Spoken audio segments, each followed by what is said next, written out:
السلام علیکم ورحمۃ اللہ وبرکاتہ۔ وعلیکم السلام ورحمۃ اللہ وبرکاتہ۔ عالم اسلام کے مسلمانوں کے لیے خوشخبری۔ باب العلم انواریہ ایجوکیشنل سوسائٹی کے تحت چلنے والا ادارہ جامعہ انواریہ کے زیر اہتمام قرآن مجید کی تفسیر کے علاوہ حدیث شریف و فقہ کی مشہور و معروف معتبر و مستند صحاح ستہ کو ملا کر جملہ 100 کتابوں کی ویڈیو ریکارڈنگ کا سلسلہ شروع کیا جا چکا ہے۔ اسی کی ایک سنہری کڑی سنن ابن ماجہ کا درس بھی ہے جو الحمدللہ جاری و ساری ہے۔ بیات سید الشہداء سیدنا امام علی مقام سیدنا امام حسین رضی اللہ تعالی عنہ و ارضاہ عنا۔ سب سے پہلے عربی عبارت پڑھی جائے گی، پھر حدیث شریف کا ترجمہ کیا جائے گا اور مختصر سی تشریح کی جائے گی تاکہ احکام شریعت سمجھنے میں آسانی ہو اور ہم سب آسانی کے ساتھ احکام شریعت پر عمل پیرا ہو سکیں۔ اللہ تعالیٰ سے دعا ہے کہ وہ ہم کو سننے اور سنانے سے زیادہ احکام شریعت پر عمل کرنے کی توفیق عطا فرمائے، آمین۔ بسم اللہ الرحمن الرحیم۔ کتاب الادب باب بر الوالدین، تہذیب شائستگی کا بیان، والدین کے ساتھ حسن سلوک کرنے کا بیان۔ ادب کہتے ہیں ہر وہ قول اور فعل اور عمل جس کی وجہ سے انسان تعریف کے قابل قرار پاتا ہے۔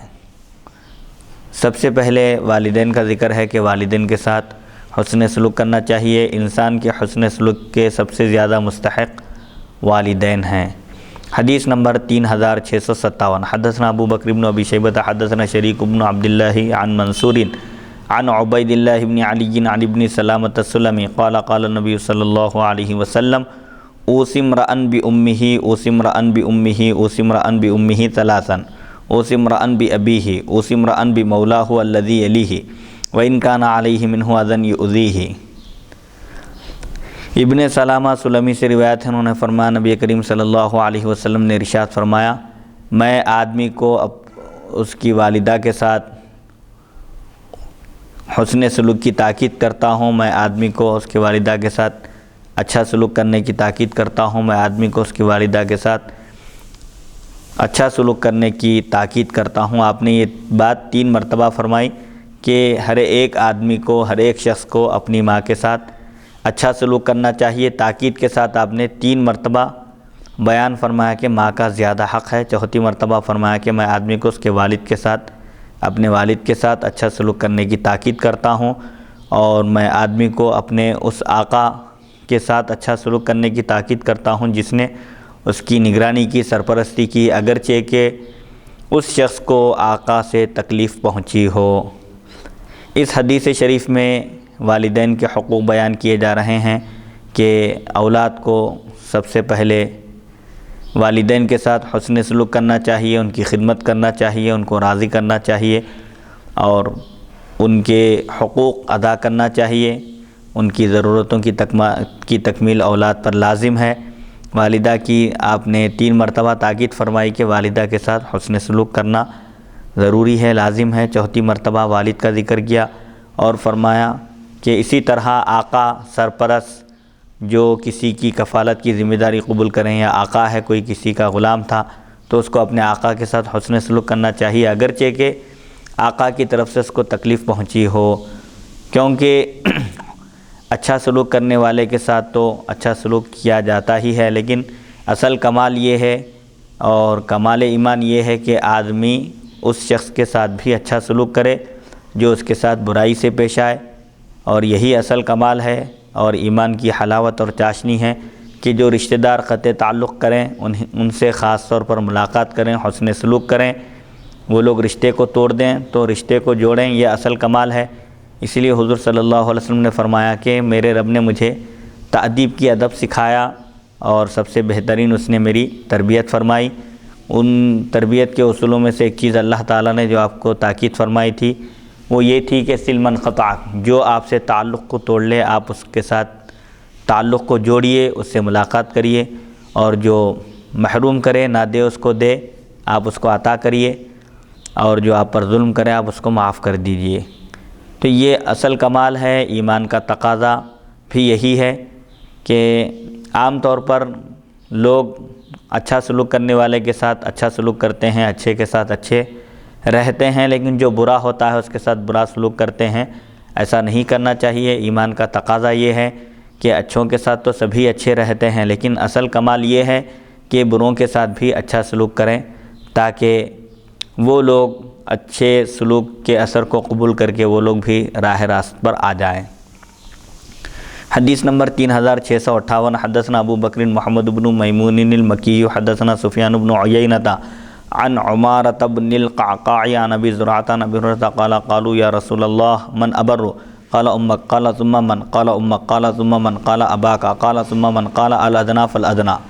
ابو ہریرہ رضی اللہ عنہ سے روایت ہے، انہوں نے فرمایا، انہوں نے عرض کیا، یعنی صحابہ نے عرض کیا، یا رسول اللہ صلی اللہ علیہ وسلم میں کس کے ساتھ حسن سلوک کروں؟ تو آپ نے فرمایا اپنی والدہ کے ساتھ۔ انہوں نے عرض کیا پھر کس کے ساتھ؟ تو آپ نے فرمایا اپنی والدہ کے ساتھ۔ انہوں نے عرض کیا پھر کس کے ساتھ؟ تو آپ نے فرمایا کہ اپنے والد کے ساتھ حسن سلوک کرو، والد کی اطاعت کرو، خدمت کرو۔ انہوں نے عرض کیا پھر کس کے ساتھ میں حسن سلوک کروں؟ تو آپ نے فرمایا جو قریبی رشتہ دار ہیں۔ سب سے پہلے والدہ کا حق ہے، والد کا حق ہے، پھر جو قریبی رشتہ دار ہیں جن کا درجہ رشتہ داری کے اعتبار سے، قرابت داری کے اعتبار سے جو درجہ بندی ہے، اس حساب سے ہر ایک کے ساتھ حسن سلوک کرنا چاہیے اور ترتیب کا بھی خیال رکھنا چاہیے۔ تو اس حدیث شریف سے بھی ماں کی اہمیت، فضیلت اور مرتبہ معلوم ہوتا ہے کہ حضور صلی اللہ علیہ وسلم نے ماں کا مقام و مرتبہ بتایا کہ آدمی کے حسن سلوک اور اس کی خدمت کی سب سے زیادہ مستحق ماں ہے، جو اس کے لیے ہر طرح کی مصیبت، مشقت اور تکلیف برداشت کرتی ہے۔ حدیث نمبر 3659، حدثنا ابو بکر بن ابی شیبۃ حدثنا جریر عن سہیل عن ابیہ عن ابی ہریرہ قال قال رسول اللہ صلی اللہ علیہ وسلم لا یجزی ولد والدا الا ان یجدہ مملوکا فیشتریہ فیعتقہ۔ ابو ہریرہ رضی اللہ عنہ سے روایت ہم نے فرمایا، رسول اللہ صلی اللہ علیہ وسلم نے ارشاد فرمایا، کوئی لڑکا اپنے والد کا بدلہ، اپنے والد کے احسانات کا بدلہ ادا نہیں کر سکتا مگر یہ کہ وہ اس کو غلام پائے اور اس کو خرید لے اور آزاد کر دے۔ یعنی اگر کسی کے والد غلامی کا دور ہو اور والد اگر غلام ہو تو اولاد کا حق یہ ہے کہ والد کو غلامی سے چھٹکارا دلائے، اور جیسے ہی وہ والد کو خریدے گا فوراً وہ آزاد ہو جائیں گے، کیونکہ حدیث شریف میں ہے من ملک ذا رحم محرم منہ عتق علیہ، غالباً اس طرح کے الفاظ ہیں، او کما قال صلی اللہ علیہ وسلم، جو کوئی محرم رشتہ دار کا، قرابت دار کا مالک ہوگا اس کو خرید لے گا فوراً وہ آزاد ہو جائے گا۔ لہٰذا اگر کوئی لڑکا اپنے والد کو کسی کا غلام پائے اور غلام پائے آزاد کر دے خرید کر، تب بھی وہ اس کا حق ادا نہیں کر سکتا۔ مطلب یہ ہے کہ والدین کا حق بہت بڑا ہے۔ اگر کہیں ایسی بھی نوبت پیش آ جائے، ایسا بھی مرحلہ آ جائے کہ والد غلامی میں ہو اور لڑکے آزاد کرا سکتے ہیں تو ان کو چاہیے کہ فوراً اپنے والد کو غلامی کی زنجیروں سے آزاد کرا دے۔ حدیث نمبر 3660، حدثنا ابو بکر بن ابی شیبۃ حدثنا عبد الصمد بن عبد الوارث عن حماد بن سلمۃ عن عاصم عن ابی صالح عن ابی ہریرہ عن النبی صلی اللہ علیہ وسلم قال القنطار 12,000 اوقیۃ کل اوقیۃ خیر مما بین السماء والارض وقال رسول اللہ صلی اللہ علیہ وسلم ان الرجل لترفع درجته في الجنة فيقول ان هذا فيقال باستغفار ولدك لك۔ ابو ہریرہ رضی اللہ عنہ سے روایت ہے، نبی کریم صلی اللہ علیہ وسلم سے روایت کرتے ہیں، آپ صلی اللہ علیہ وسلم نے فرمایا قنطار 12,000 اوقیے کا ہوتا ہے۔ ایک قنطار جس کا ذکر ایک حدیث شریف میں وارد ہے کہ جو شخص رات میں 1000 غالباً 1000 آیتوں کے پڑھنے کا اہتمام کرتا ہے، اس کا شمار قنطار یعنی بہت مال اللہ کی راہ میں خیرات کرنے والوں کے برابر اس کو اجر و ثواب ملتا ہے، تو اسی قنطار کی طرف اشارہ ہے۔ اور وہ قنطار بظاہر مال ہوگا لیکن ایک قنطار کا درجہ، ایک قنطار کی مالیت 12,000 اوقیے کی ہوگی، اور ایک اوقیہ 40 درہم کا ہوتا ہے، 40 چاندی کے سکوں کا ایک اوقیہ ہوتا ہے۔ تو اب اس سے اندازہ لگایا جا سکتا ہے کہ وہ قنطار اجر و ثواب کے اعتبار سے کس قدر بڑا ہوگا، اور یہ 12,000 اوقیے میں سے ہر ایک اوقیہ آسمان اور زمین کے درمیان جو کچھ ہے اس سے بھی بہتر اور افضل ہوگا۔ بہرحال بتلانا مقصد یہ ہے کہ جو شخص روزانہ رات میں 1000 آیتوں کی تلاوت کا اہتمام کرتا ہے اس کے لیے اللہ کے پاس قنطار کے برابر اجر و ثواب ہے۔ اور قنطار سننے میں بظاہر یہ سمجھیں گے کہ ایک معمولی سکہ ہے یا کچھ رقم ہے، لیکن ایک قنطار 12000 اوقیہ کا ہوگا، اور ہر ایک اوقیہ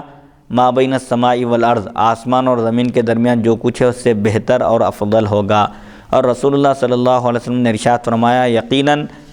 ضرور جنت میں آدمی کا درجہ بلند کیا جاتا ہے تو وہ کہتا ہے یہ درجہ مجھے کیوں کر ملا؟ تو اس سے کہا جاتا ہے تمہارے لڑکے کے تمہارے لیے استغفار کرنے کی وجہ سے تم کو یہ درجہ ملا۔ یعنی انتقال کرنے کے بعد آدمی کے عمل کا سلسلہ منقطع ہو جاتا ہے، اور جنت میں جب اس کے درجات بلند ہوتے ہیں تو وہ کہتا ہے، یعنی جب قبر میں تدفین کر دی جاتی ہے، قبر میں جب آدمی چلا جاتا ہے نیک ہوتا ہے تو اس کو آسائش راحت کی چیزیں فراہم کی جاتی ہیں، وہاں اس کے درجے بلند ہوتے ہیں، تو وہ کہتا ہے کہ یہ درجہ مجھے کیوں کر نصیب ہوا جبکہ عمل کا سلسلہ منقطع ہو چکا ہے، میں نے ایسا کوئی عمل ہی نہیں کیا جس کی وجہ سے میرا درجہ بلند کیا جائے۔ تو اس وقت کہا جائے گا اس شخص کہ تمہارے لڑکے کے تمہارے لیے استغفار کرنے کی وجہ سے تم اس درجے پر پہنچ گئے ہو۔ اس سے ایصال ثواب کا بھی ثبوت ملتا ہے کہ والدین کے انتقال کے بعد اولاد ان کے لیے استغفار کرے، گناہوں کی مغفرت طلب کرے تو اس سے بھی درجے بلند ہوتے ہیں، اور اللہ تعالیٰ اپنے فضل و کرم سے مرحومین کے درجے بلند کرتا ہے۔ نیک اولاد، صالح اولاد اگر والدین کے لیے ایصال ثواب کرے، والدین کا اگر انتقال ہو جائے ان کے لیے ایصال ثواب کرے، ان کی طرف سے کار خیر میں حصہ لے تو اس کا اجر و ثواب برابر مرحومین کو پہنچے گا۔ اور یہ اہل سنت و جماعت کے پاس ایک مسلمہ عقیدہ ہے۔ ایصال ثواب کا قرآن مجید میں بھی ذکر ہے۔ اللہ تعالیٰ نے صحابہ کے بارے میں فرمایا والذین جاءوا من بعدہم، وہ لوگ جو ان کے بعد آئے وہ یہ کہتے ہیں ربنا اغفر لنا ولاخواننا الذین سبقونا بالایمان، اے ہمارے پروردگار ہماری مغفرت فرما اور ہمارے ان بھائیوں کی جو ہم سے پہلے ایمان لائے۔ تو یہ مومنین کے لیے مغفرت طلب کرنے کا جو ذکر ہے یہ دراصل ایصال ثواب ہی ہے کہ اللہ تعالیٰ ان کی بخشش فرمائے اور ان کے درجات بلند کرے۔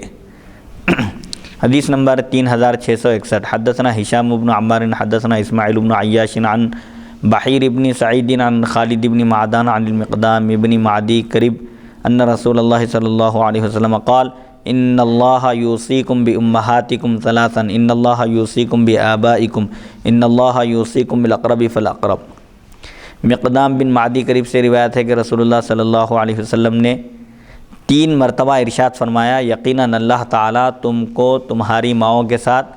حسن سلوک کرنے کی تاکید کرتا ہے، یقیناً اللہ تعالیٰ تم کو تمہارے والدین کے ساتھ، آبا و اجداد کے ساتھ اچھا سلوک کرنے کی تاکید کرتا ہے، یقیناً اللہ تعالیٰ تم کو قریبی رشتہ داروں کے ساتھ حسن سلوک کرنے کی تاکید کرتا ہے۔ والدہ کا جو درجہ ہے، پھر والد کا جو درجہ ہے، پھر والد کے بعد جو قریبی رشتہ دار کہلاتے ہیں ددیالی ننیالی، اس اعتبار سے جس کا جو درجہ ہوگا رشتہ داری میں اس درجے کے لحاظ سے ان کے ساتھ حسن سلوک کرنے کی اللہ تعالیٰ بندوں کو تاکید کرتا ہے۔ اللہ کے اس حکم کا لحاظ کرنا چاہیے اور قرابت داری کا پاس و لحاظ رکھنا ضروری ہے تاکہ بندہ اللہ تعالیٰ کی بارگاہ میں جب حاضر ہو تو اس سے رشتہ داروں کے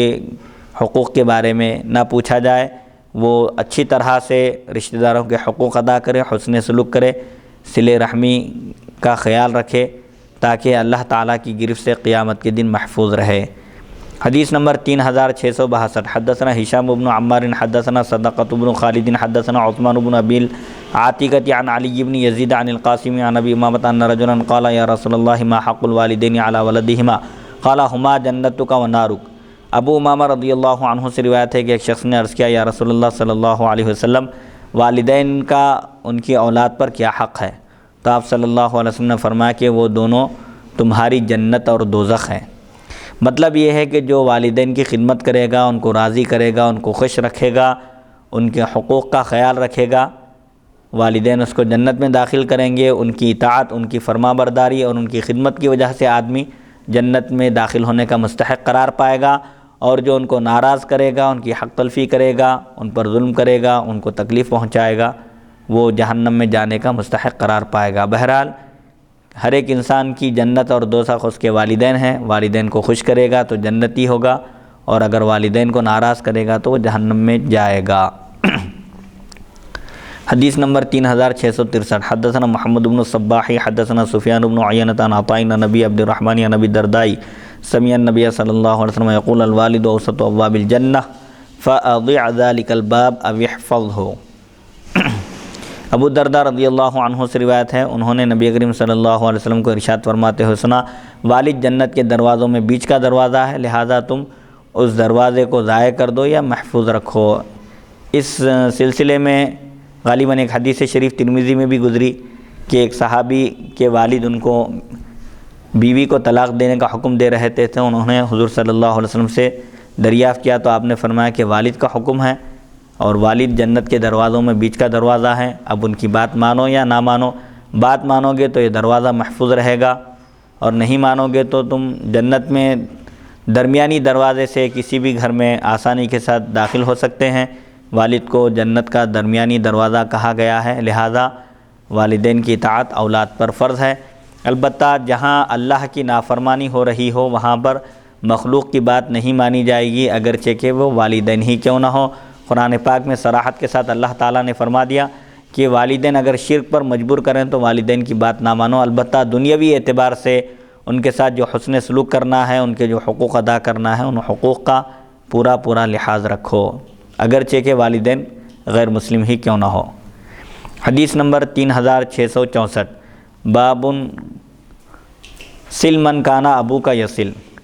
والد جس کے ساتھ حسن سلوک کرتے تھے، جس کے ساتھ اچھا برتاؤ کرتے تھے، اس کے ساتھ اچھا برتاؤ کرنا چاہیے۔ حدثنا علی بن محمد حدثنا عبداللہ بن ادریس عن عبد الرحمن بن سلیمان عن اسید بن علی بن عبید مولا بنی ساعدۃ عن ابیہ عن ابی اسید مالک بن ربیعۃ قال بینما نحن عند النبی صلی اللہ علیہ وسلم اذ جاءہ رجل من بنی سلیمۃ فقال یا رسول اللہ ابقی من بر ابوی شیء ابرہما بہ من بعد موتہما قال نعم الصلاة علیہما والاستغفار لہما وایفاء بعہودہما من بعد موتہما واکرام صدیقہما وصلۃ الرحم التی لا توصل الا بہما۔ ابو اسید مالک بن ربیعہ سے روایت ہے، انہوں نے کہا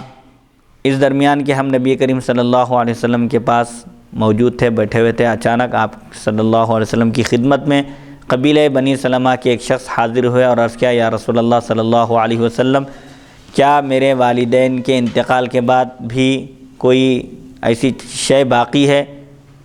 جس کے ذریعے میں ان کے ساتھ حسن سلوک کر سکوں؟ یعنی والدین کا انتقال ہو چکا ہے، کیا اب بھی ان کے حقوق مجھ پر باقی ہیں؟ تو آپ صلی اللہ علیہ وسلم نے فرمایا ہاں، والدین کے انتقال کے بعد بھی ان کے ساتھ حسن سلوک کیا جا سکتا ہے، ان کو خوش کرنے کے کام کیے جا سکتے ہیں۔ وہ کام کیا ہیں؟ آپ صلی اللہ علیہ وسلم نے فرمایا والدین کے انتقال کے بعد بھی ان کا حق باقی رہتا ہے، وہ کیا ہے؟ ان کے لیے دعا کرنا اور ان کے لیے مغفرت طلب کرنا، اور ان کے انتقال کے بعد ان کے عہد و پیمان کو پورا کرنا، ان کے وعدوں کو پورا کرنا، اور ان کے دوستوں کا احترام کرنا، اور اس رشتہ داری کا خیال رکھنا جو رشتہ داری صرف انہی کے توسط سے قائم ہوئی ہے۔ یعنی والدین کے انتقال کے بعد بھی اولاد پر والدین کے حقوق باقی رہتے ہیں۔ وہ کیا ہے؟ والدین کا اگر انتقال ہو جائے تو ان کے حق میں دعا کرتے رہیں، ان کی مغفرت طلب کرتے رہیں، درجات کی بلندی کے لیے دعا کریں۔ اگر والدین کسی سے وعدہ کیے تھے لیکن وعدہ وفا نہیں کر سکے، پورا نہیں کر سکے، اچانک انتقال ہو جائے تو اولاد کا یہ کام ہے کہ وہ والدین کے وعدوں کو حتی الامکان پورا کرے اور ان کی روح کو سکون پہنچائے، اور اسی طرح والد کے دوستوں کے ساتھ اچھا سلوک کریں، ان کا احترام کریں، والد جن کو چاہتے تھے ان کا لحاظ رکھے، اور اسی طرح والد اور والدہ کی وجہ سے جو رشتہ داری قائم ہوئی تھی اس رشتہ داری کا بھی لحاظ رکھیں، والد کے بھی بھائی بہنوں یعنی چچا اور پھوپھیوں، اور اسی طرح خالہ اور ماموں کا بھی لحاظ رکھے، ان کے حقوق ادا کرے، ان کے ساتھ اچھا سلوک کرے۔ حدیث نمبر 3665، باب بر الوالدی والاحسان الی البنات، اولاد کے ساتھ والدین کو بھی اچھا سلوک کرنا چاہیے، خاص طور پر لڑکیوں کی بہترین تربیت کرنا چاہیے، شفقت کے ساتھ پیش آنا چاہیے۔ حدثنا ابو بکر بن ابی شیبہ حدثنا ابو اسامہ عن ہشام بن عروہ عن ابیہ عن عائشہ قالت قدم ناس من الاعراب علی النبی صلی اللہ علیہ وسلم فقالوا اتقبلون صبیانکم قالوا نعم فقالوا لکننا واللہ ما نقبل فقال النبی صلی اللہ علیہ وسلم واملکوا ان کان اللہ قد نزع منکم الرحمہ۔ عائشہ صدیقہ رضی اللہ عنہا سے روایت ہے، آپ نے فرمایا اعراب دیہات کے چند لوگ نبی کریم صلی اللہ علیہ وسلم کی خدمت اقدس میں حاضر ہوئے اور عرض کیا، انہوں نے کہا کیا آپ لوگ اپنے بچوں کو چومتے ہو، بوسہ دیتے ہو، شفقت سے پیار کرتے ہو؟ تو انہوں نے کہا ہاں۔ تو آنے والے دیہاتیوں نے کہا لیکن اللہ کی قسم ہم ایسا نہیں کرتے، ہم اپنے بچوں کو نہیں چومتے، شفقت سے بوسہ نہیں دیتے۔ تو نبی کریم صلی اللہ علیہ وسلم نے فرمایا اگر اللہ تعالیٰ نے تم سے رحمت کو چھین لیا ہے تو میں کیا کر سکتا ہوں۔ مطلب یہ ہے کہ اولاد کے ساتھ حسن سلوک کرنا چاہیے اور پیار و محبت سے پیش آنا چاہیے، شفقت کا برتاؤ کرنا چاہیے۔ اولاد والدین کی شفقت اور ان کی مہربانی کے منتظر رہتے ہیں، صحیح رخ پر ان کی تربیت کرنا چاہیے۔ اسی لیے حضور صلی اللہ علیہ وسلم نے فرمایا یہاں پر کہ وہ لوگ جیسا کہ ترمذی میں بھی ایک حدیث شریف گزری کہ ایک صحابی عرض کیا کہ میرے تو 10 لڑکے ہیں لیکن میں ان میں سے کبھی کسی کو نہیں چوما۔ تو آپ نے فرمایا یہ رحمت کا تقاضا ہے، اللہ تعالیٰ جس کے دل میں محبت ڈال دیتا ہے وہ لوگ برابر اپنی اولاد کے ساتھ شفقت کا، محبت کا، مودت کا برتاؤ کرتے ہیں۔ اگر اللہ تعالیٰ نے تم سے یہ چیز چھین لی ہے تو میں تم کو یہ چیز کیسے دلا سکتا ہوں۔ مطلب یہ ہے کہ انسانیت کا تقاضا یہ ہے کہ جس طرح والدین کے حقوق ہیں اولاد پر، اسی طرح اولاد کے بھی حقوق والدین پر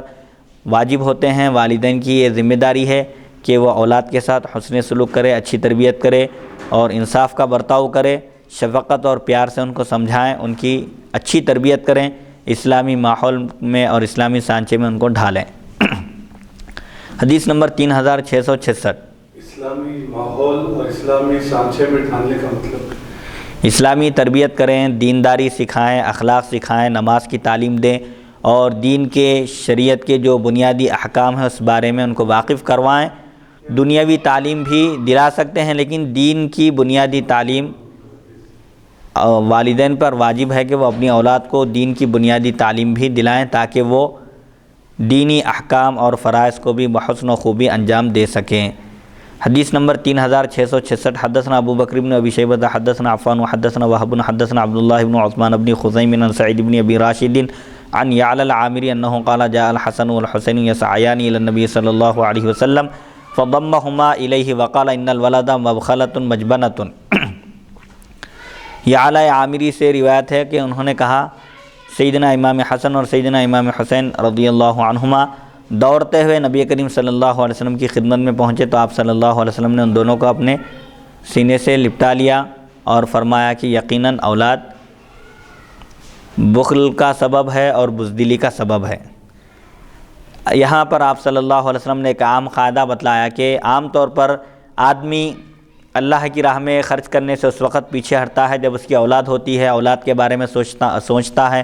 ان کے مستقبل، ان کے فیوچر کے بارے میں غور کرتا ہے اور کوئی کار خیر کو انجام دینے سے کبھی رک جاتا ہے، کبھی اولاد کی وجہ سے آدمی بخل سے کام لیتا ہے، اور اسی طرح دشمنان اسلام سے جب لڑنے کا موقع آتا ہے تو کبھی اولاد کی خاطر آدمی بزدلی اختیار کرتا ہے اور یہ سوچتا ہے کہ اگر میں جنگ میں شریک رہوں گا، اگر میں جنگ میں چلا جاؤں گا اور شہید ہو جاؤں گا تو پھر اولاد کی دیکھ بھال کرنے والا کون رہے گا۔ اس طرح ایسا ہو سکتا ہے، لیکن یہاں پر سیدنا امام حسن اور سیدنا امام حسین رضی اللہ عنہما جب دوڑتے ہوئے حضور صلی اللہ علیہ وسلم کی خدمت میں پہنچے تو آپ نے ان کو لپٹا لیا اور یہ بات کہی کہ یہ ایک عام بات ہے، اولاد کی وجہ سے ایسا ہوتا ہے، لیکن سیدنا امام حسین اور سیدنا امام حسن رضی اللہ عنہما کی وجہ سے کبھی حضرت سیدنا علی مرتضیٰ کرم اللہ وجہہ نے بخالت سے کام نہیں لیا اور کبھی آپ کسی جنگ سے پیچھے نہیں رہے، بلکہ آپ کسی بھی جنگ میں بے دھڑک دشمنوں کی صف میں گھس جاتے تھے۔ کسی نے پوچھا کہ اے علی آپ کو موت کا ڈر نہیں ہے، آپ دشمنوں کی صف میں بلا خوف و خطر گھس جاتے ہیں؟ غالباً آپ کے صاحبزادوں نے ہی پوچھا تھا تو آپ نے فرمایا کہ موت کا ایک دن مقرر ہے، موت سے ڈرنے سے کچھ نہیں ہوتا، موت تو اپنے مقررہ وقت پر آ کر ہی رہے گی۔ بہرحال اولاد کی وجہ سے آدمی کبھی بزدلی کا بھی شکار ہو جاتا ہے اور کبھی اللہ کی راہ میں خرچ کرنے سے پیچھے ہٹتا ہے، لیکن آدمی کو یہ غور کرنا چاہیے ایک مسلمان کو کہ یہ دنیا چند روزہ ہے۔ اگر اولاد کے لیے مال چھوڑ کر جائیں گے، اگر اہل نکلی اولاد صلاحیت والی ہے، صالح نیک اولاد ہے، تو آدمی اگر مال چھوڑ کر مرے گا اور اولاد اس کا صحیح استعمال کرے گی تو آدمی اللہ تعالیٰ کی پکڑ سے گرفت سے محفوظ رہے گا۔ اور اگر خدا نخواستہ اولاد اگر نیک نہ ہو، شراب، جوے اور دیگر چیزوں میں اگر مال اڑا دے تو پھر ایسی صورت میں آدمی بھی ان کے گناہ میں مدد کرنے والا قرار پائے گا۔ اسی لیے صوفیاء کرام، بزرگان دین، ایک جیسا کہ ایک بزرگ کا واقعہ بیان کیا گیا کہ جب ان کو ایک لڑکا تولد ہوا تو انہوں نے اپنا سارا مال اللہ کی راہ میں خرچ کر دیا۔ جب لڑکا پیدا ہوا تو انہوں نے اپنا سارا مال اللہ کی راہ میں خرچ کر دیا۔ لوگوں نے پوچھا تو آپ نے کہا کہ اگر لڑکا نیک ہے تو اس کو مال کی محبت نہیں رہے گی، اور اگر برا ہے تو پھر ایسے لڑکے کے لیے میں مال چھوڑ کر جاؤں گا اور وہ عیاشی کرے گا تو اس کا وبال مجھ پر ہوگا۔ حدیث نمبر 3667، حدثنا ابو بکر بن ابی شیبۃ حدثنا زید بن الحباب عن موسیٰ بن علی سمعت ابی یذکر عن سراقۃ بن مالک ان النبی صلی اللہ علیہ وسلم قال الا ادلکم علی افضل الصدقۃ ابنتک مردودۃ الیک لیس لها کاسب غیرک۔ سراقہ بن مالک سے روایت ہے کہ نبی کریم صلی اللہ علیہ وسلم نے فرمایا، کیا میں تم کو سب سے بہترین صدقہ نہ بتاؤں؟ تمہاری وہ بیٹی جو تمہاری طرف لوٹا دی گئی شوہر کے انتقال کی وجہ سے یا طلاق کی وجہ سے، اور اس کے لیے تمہارے سوا کوئی اور کمانے والا نہ ہو، یہ سب سے بہترین صدقہ حضور صلی اللہ علیہ وسلم نے فرمایا کہ جو لڑکی والد کے حوالے کر دی جاتی ہے، شوہر کا انتقال ہو جائے تو ظاہر بات ہے والد کے پاس آ کر رہے گی، اور بچوں کی خاطر وہ دوسری شادی بھی نہیں کرے گی کیونکہ دوسرا شوہر بچوں کی طرف توجہ نہیں کرے گا اور یہ بھی صحیح معنی میں بچوں کی تربیت نہیں کر سکے گی۔ اس خیال سے وہ اپنے والد کے پاس آ گئی، اور والد کے علاوہ اس کی کوئی کفالت کرنے والا نہیں ہے، اور والد اس کے لیے محنت کر رہے ہیں، مزدوری کر رہے ہیں اور اس کے اخراجات کی تکمیل کر رہے ہیں، تو یہ سب سے بہترین صدقہ ہے۔ حدیث نمبر 3668، حدثنا ابو بکر بن ابی شیبۃ حدثنا محمد بن بشیر عن بسعار اخبرنی سعد بن ابراہیم عن الحسن عن صعصعۃ عم الاحنف قال دخلت على عائشة امرأة معها ابنتان لها فأعطتها 3 تمرات فأعطت كل واحدة منهما تمرة ثم صدعت الباقية بينهما قالت فأتى النبي صلى الله عليه وسلم فحدثته فقال ما عجبك لقد دخلت به الجنہ۔ صعصع جو احنف کے چچا ہیں ان سے روایت، انہوں نے فرمایا عائشہ صدیقہ رضی اللہ عنہا کے پاس ایک خاتون آئی، اس کے ساتھ اس کی 2 لڑکیاں تھیں، تو فاعطتها عائشہ صدیقہ رضی اللہ عنہا نے اس خاتون کو 3 کھجوریں عطا کی، تو اس خاتون نے ان دونوں میں سے یعنی ان 2 لڑکیوں میں سے ہر ایک کو 1 کھجور دیا، پھر وہ باقی کھجور کو 2 ٹکڑے کر کے ان کے درمیان بانٹ دی۔ تو قالت عائشہ صدیقہ رضی اللہ عنہا نے فرمایا پس نبی کریم صلی اللہ علیہ وسلم تشریف لائے تو میں نے آپ سے اس واقعے کا تذکرہ کیا، تو آپ نے فرمایا تم کو حیرت ہوتی ہے، تعجب ہے، یہ عورت اسی وجہ سے جنت میں داخل ہوئی۔ یعنی ایک عورت جو خود نہیں کھا کر اپنی لڑکیوں کو کھلائی اور ان کے درمیان وہ تقسیم کر دی، ان کا برابر خیال رکھی، تو حضور صلی اللہ علیہ وسلم نے فرمایا کہ جو لڑکیوں کے ساتھ حسن سلوک کرتے ہیں، جو والدین ان کی خاطر محنت اور مشقت برداشت کرتے ہیں، اور خاص طور پر عورت شوہر کا اگر انتقال ہو جائے اور وہ لڑکیوں کی صحیح معنی میں تربیت کرے، اسلامی تربیت کرے، ان کا خیال رکھے اور ان کو ادب سکھائے، دینی تعلیم اور تربیت سے آراستہ کرے، تو ایسی عورت لڑکیوں کی پرورش کی وجہ سے جنت میں داخل ہونے کی مستحق ہے۔ کس باب کی پہلی نشست ہے؟ کتاب الادب۔ حدیث نمبر 3669، حدثنا الحسین بن الحسن المروزی حدثنا ابن المبارک عن حرملة بن عمران قال سمعت ابا عشانة المعافری قال سمعت عقبة بن عامر يقول سمعت رسول اللہ صلی اللہ علیہ وسلم يقول من كان له 3 بنات فصبر عليهن وأطعمهن وسقاهن وكساهن من جدته كن له حجاب من النار يوم القيامة۔ عقبہ بن حرملہ بن عمران سے روایت ہے، انہوں نے فرمایا میں نے ابو عشانہ معافری کو سنا، انہوں نے کہا میں نے عقبہ بن عامر رضی اللہ عنہ کو فرماتے ہوئے سنا، میں نے رسول اللہ صلی اللہ علیہ وسلم کو ارشاد فرماتے ہوئے سنا، جس کسی کی 3 لڑکیاں ہوں پس وہ ان پر صبر کرے اور ان کو کھانا کھلائے اور ان کو پانی پلائے اور اپنی کمائی سے اپنی دولت سے ان کو کپڑے پہنائے، تو وہ 3 لڑکیاں اس کے لیے قیامت کے دن دوزخ سے آڑ بن جائیں گی، دوزخ میں داخل ہونے سے اس کو بچائیں گی۔ تو اس حدیث شریف میں بھی خوشخبری ہے ان لوگوں کے لیے جن کو 3 لڑکیاں ہوں اور وہ لڑکیوں کی پیدائش پر مسرت کا اظہار کریں، خوشی کا اظہار کریں اور صبر کریں، ان کی کفالت میں، ان کی ذمہ داری ادا کرنے میں، کھانے پینے کا انتظام کرے، لباس کا اہتمام کرے، اور جب تک ان پر ذمہ داری ہے لڑکیوں کی شادی تک پوری ذمہ داری اٹھائیں، خوش اخلاقی کے ساتھ پیش آئیں اور ناگواری کا اظہار نہ کریں۔ تو ایسے لوگوں کے لیے خوشخبری ہے کہ وہ 3 لڑکیاں اس کو جہنم میں داخل ہونے سے بچائیں گی، اس کے لیے جہنم سے حجاب اور آڑ بن جائیں گی۔ بہرحال لوگ عام طور پر لڑکیاں زیادہ ہوں تو ناگواری کا اظہار کرتے ہیں، شکوہ شکایت کرتے ہیں، روتے ہیں اور کہتے ہیں کہ اتنی لڑکیوں کی ذمہ داری ہے۔ جب اللہ تعالیٰ نے تخلیق کی ہے، پیدا کیا ہے، تو وہی رازق بھی ہے، روزی کے اسباب بھی وہی فراہم کرتا ہے۔ اللہ کی ذات پر یقین رکھنا چاہیے، لڑکیوں کی کثرت پر اظہار افسوس نہیں کرنا چاہیے بلکہ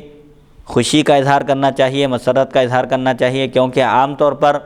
لوگ لڑکوں کی ولادت پر، لڑکوں کے پیدا ہونے پر خوش ہوتے ہیں، حالانکہ اکثر لڑکے آگے چل کر جب بڑے ہوتے ہیں، شادی ہو جاتی ہے تو اپنے اہل و عیال میں، اپنے بچوں میں مصروف ہو کر ماں باپ کو بھول جاتے ہیں، جبکہ لڑکیوں کے اندر جو ماں باپ کی محبت ہوتی ہے وہ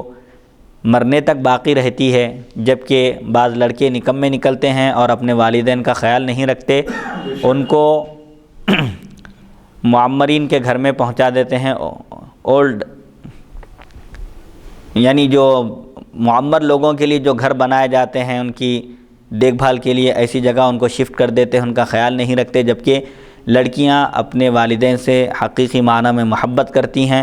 ہر حال میں ان کو چاہتی ہیں، ان کا خیال رکھتی ہیں، ان کی تکلیف کو اپنی تکلیف سمجھتی ہیں۔ اسی لیے لڑکیوں کی پیدائش پر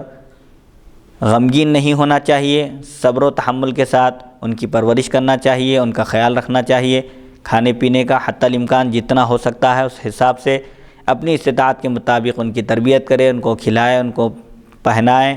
پلائے اور ان کا خیال رکھے اور ان کا نکاح کر دے، تو ایسے شخص کے لیے خوشخبری ہے کہ وہ قیامت کے دن جہنم کی آگ سے محفوظ رہے گا۔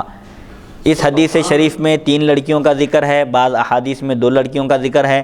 کسی نے پوچھا کہ اگر کسی کی ایک ہی لڑکی ہو تو آپ نے فرمایا کہ ایک لڑکی کا بھی اگر اسی طرح اہتمام کرے، اس کی مکمل کفالت کرے، ذمہ داری قبول کرے، ادا کرے اور اس کا نکاح کر دے، تو ایسے شخص کے لیے بھی جنت کی خوشخبری ہے، بشارت ہے۔ سبحان اللہ۔ حدیث نمبر 3670 حدثنا الحسین بن الحسن حدثنا المبارک عن فطر عن ابی سعید عن ابن عباس قال قال رسول اللہ صلی اللہ علیہ وسلم ما من رجل تدرک له ابنتان فيحسن الیہما ما صحبتاه او صحبهما الا ادخلتاه الجنہ۔ ابن عباس رضی اللہ عنہما سے روایت انہوں نے فرمایا رسول اللہ صلی اللہ علیہ وسلم نے ارشاد فرمایا، جس کسی کی 2 لڑکیاں بلوغ کی عمر کو پہنچتی ہیں اور وہ ان کے ساتھ حسن سلوک کرتا ہے تو وہ لڑکیاں اس کے ساتھ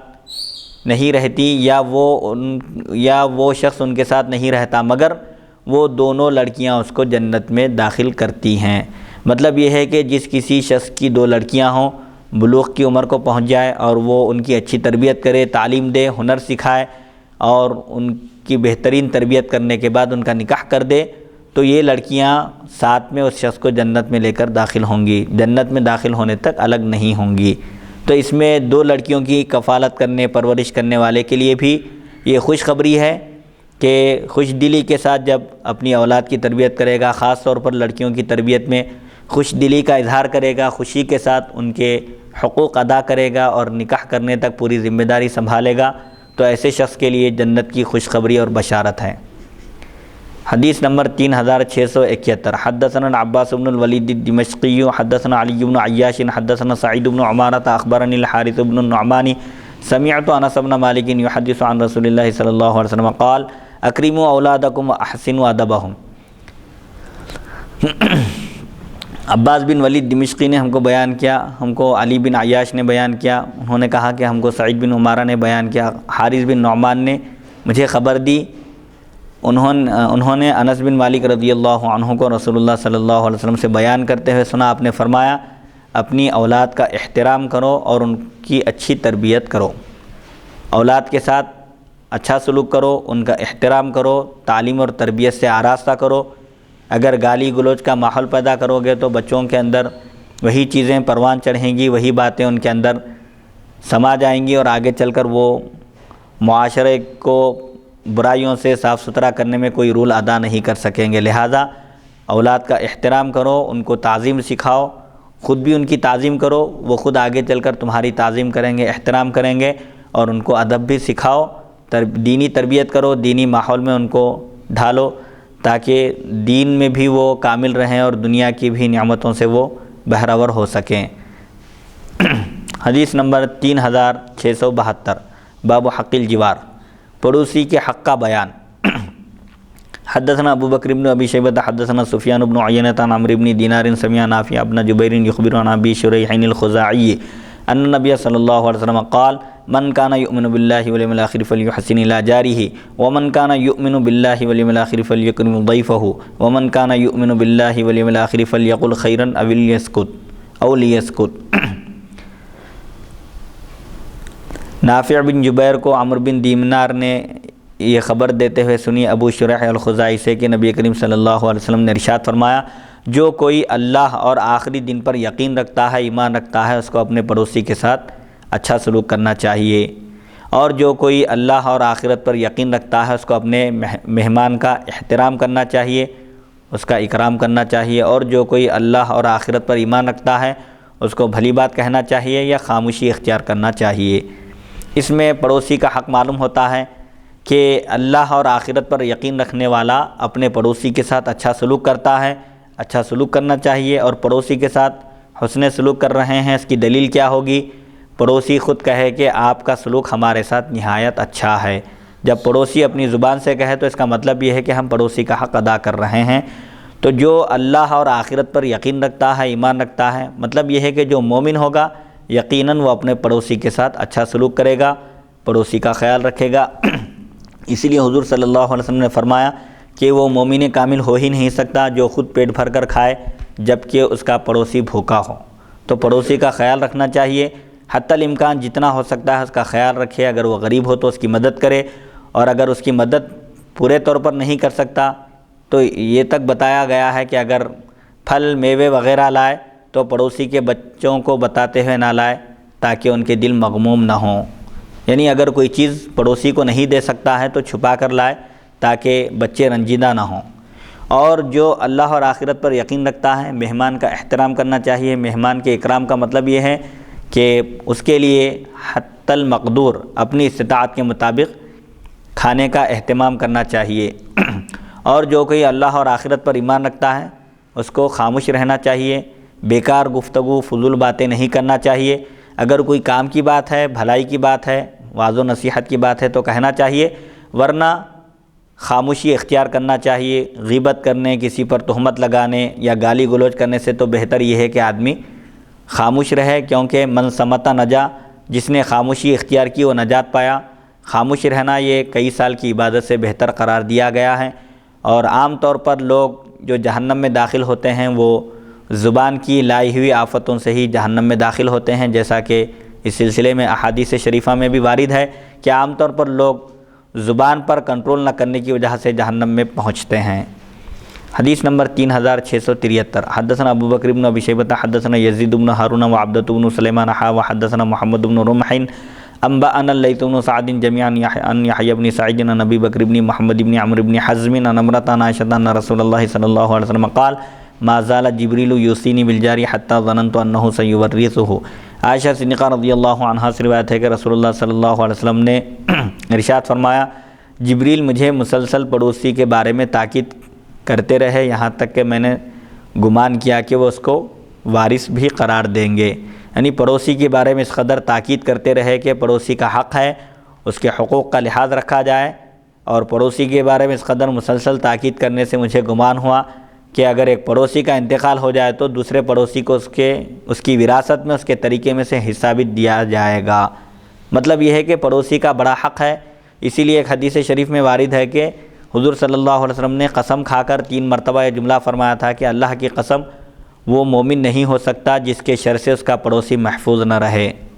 اللہ اکبر۔ حدیث نمبر 3674 حدثنا علی بن محمد حدثنا وکیع حدثنا یونس بن ابی اسحاق عن مجاہد عن ابی ہریرہ قال قال رسول اللہ صلی اللہ علیہ وسلم ما زال جبرائیل یوصینی بالجار حتی ظننت انہ سیورثہ۔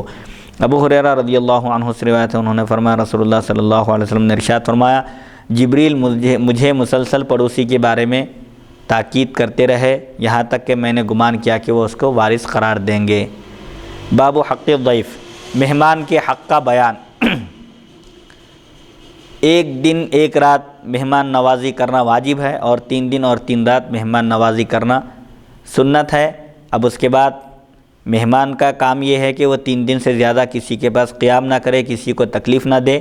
بلکہ فوراً وہاں سے روانہ ہو جائے۔ اگر کوئی 3 دن سے زائد رکے تو اب میزبان پر اس کی میزبانی واجب نہیں ہے، تاہم اگر کوئی کھانے کا اہتمام کر دے، کھانا کھلا دے تو وہ اس کے لیے صدقہ شمار ہوگا، یعنی مہمان نوازی کرنے والے کو اس کا اجر و ثواب ملے گا۔ تاہم مہمان کو چاہیے کہ وہ 3 دن سے زیادہ کسی کے پاس قیام نہ کرے، کسی کو مشقت میں تکلیف میں نہ ڈالے، بلکہ جہاں تک ہو سکے جلد سے جلد اپنا کام نمٹا کر وہاں سے رخصت ہو جائے۔ مہمان کے حق کا بیان کہ مہمان کو کتنے دن تک کھانا کھلانا یہ میزبان کی ذمہ داری ہے۔ حدثنا ابو بکر بن ابی شیبۃ حدثنا سفیان بن عیینہ عن ابن عجلان عن سعید بن ابی سعید عن ابی شریح الخزاعی عن نبی صلی اللہ علیہ وسلم قال من كان يؤمن بالله واليوم الآخر فليكرم ضيفه وجائزته يوم وليلة ولا يحل له أن يثوي عند صاحبه حتى يحرجه الضيافة 3 أيام وما انفق علیہ بعد 3 ایام فہو صدقۃ۔ ابو شریح خزاعی رضی اللہ عنہ سے روایت ہے، اب نبی کریم صلی اللہ علیہ وسلم سے روایت کہ آپ نے فرمایا جو کوئی اللہ اور آخرت پر یقین رکھتا ہے، ایمان رکھتا ہے، تو اس کو اپنے مہمان کا اکرام کرنا چاہیے، احترام کرنا چاہیے، اور اس کا تحفہ 1 دن اور 1 رات ہے، یعنی پرتکلف کھانا بنانا ہے 1 دن اور 1 رات میزبان کے لیے حتی الامکان، یعنی اس کی استطاعت کے مطابق مہمان نوازی کرنا چاہیے 1 دن اور 1 رات، پورا حق ہے مہمان کا۔ اور مہمان کے لیے یہ جائز نہیں ہے، حلال نہیں ہے کہ وہ اپنے میزبان کے پاس قیام کرے یہاں تک کہ وہ اس کو تنگی میں مشقت میں ڈال دے۔ ضیافت 3 دن ہے، 1 دن ضیافت ضروری ہے، واجب ہے، اور 3 دن مسنون ہے، اور جو کچھ میزبان مہمان پر 3 دن کے بعد جو کچھ خرچ کرے وہ صدقہ ہے، یعنی میزبان کو اس کا اجر و ثواب ملے گا۔ اگر نہ کرے تو گرفت بھی نہیں ہوگی۔ اگر کوئی اخلاقاً اگر 3 دن سے زیادہ کے بعد بھی میزبانی کرے، مہمان کا خیال رکھے، تو اس کے لیے وہ صدقہ شمار ہوگا، اس کو اس کا اجر و ثواب ملے گا۔ ابتدائے اسلام میں مہمان نوازی واجب تھی، بعد میں وہ منسوخ کر دی گئی۔ اب اس کا استحباب باقی ہے کہ اگر کوئی کسی کے وطن پہنچے، کسی نئے گاؤں میں یا شہر میں داخل ہو، اور وہاں اس کے اگر کوئی جان پہچان کے لوگ رہتے ہیں، تو ان کا کام یہ ہے کہ رات میں اگر مہمان پہنچا ہے، جس دن پہنچا ہے، اگر رات کا وقت ہے تو ظاہر بات ہے وہ اس جگہ کے ہوٹلز وغیرہ سے واقف نہیں ہوتا، اور اس زمانے میں چونکہ اس طرح کا نظام بھی نہیں تھا ہوٹل وغیرہ کا، اور لکڑیاں لانا، پھر سودا لانا، یہ سب چیزیں مشکل کام تھا۔ اسی لیے اس وقت یہ حکم دیا گیا کہ کوئی کسی قوم کے پاس اگر مہمان بن کر جائے تو اس قوم کی یہ ذمہ داری ہے کہ وہ کم سے کم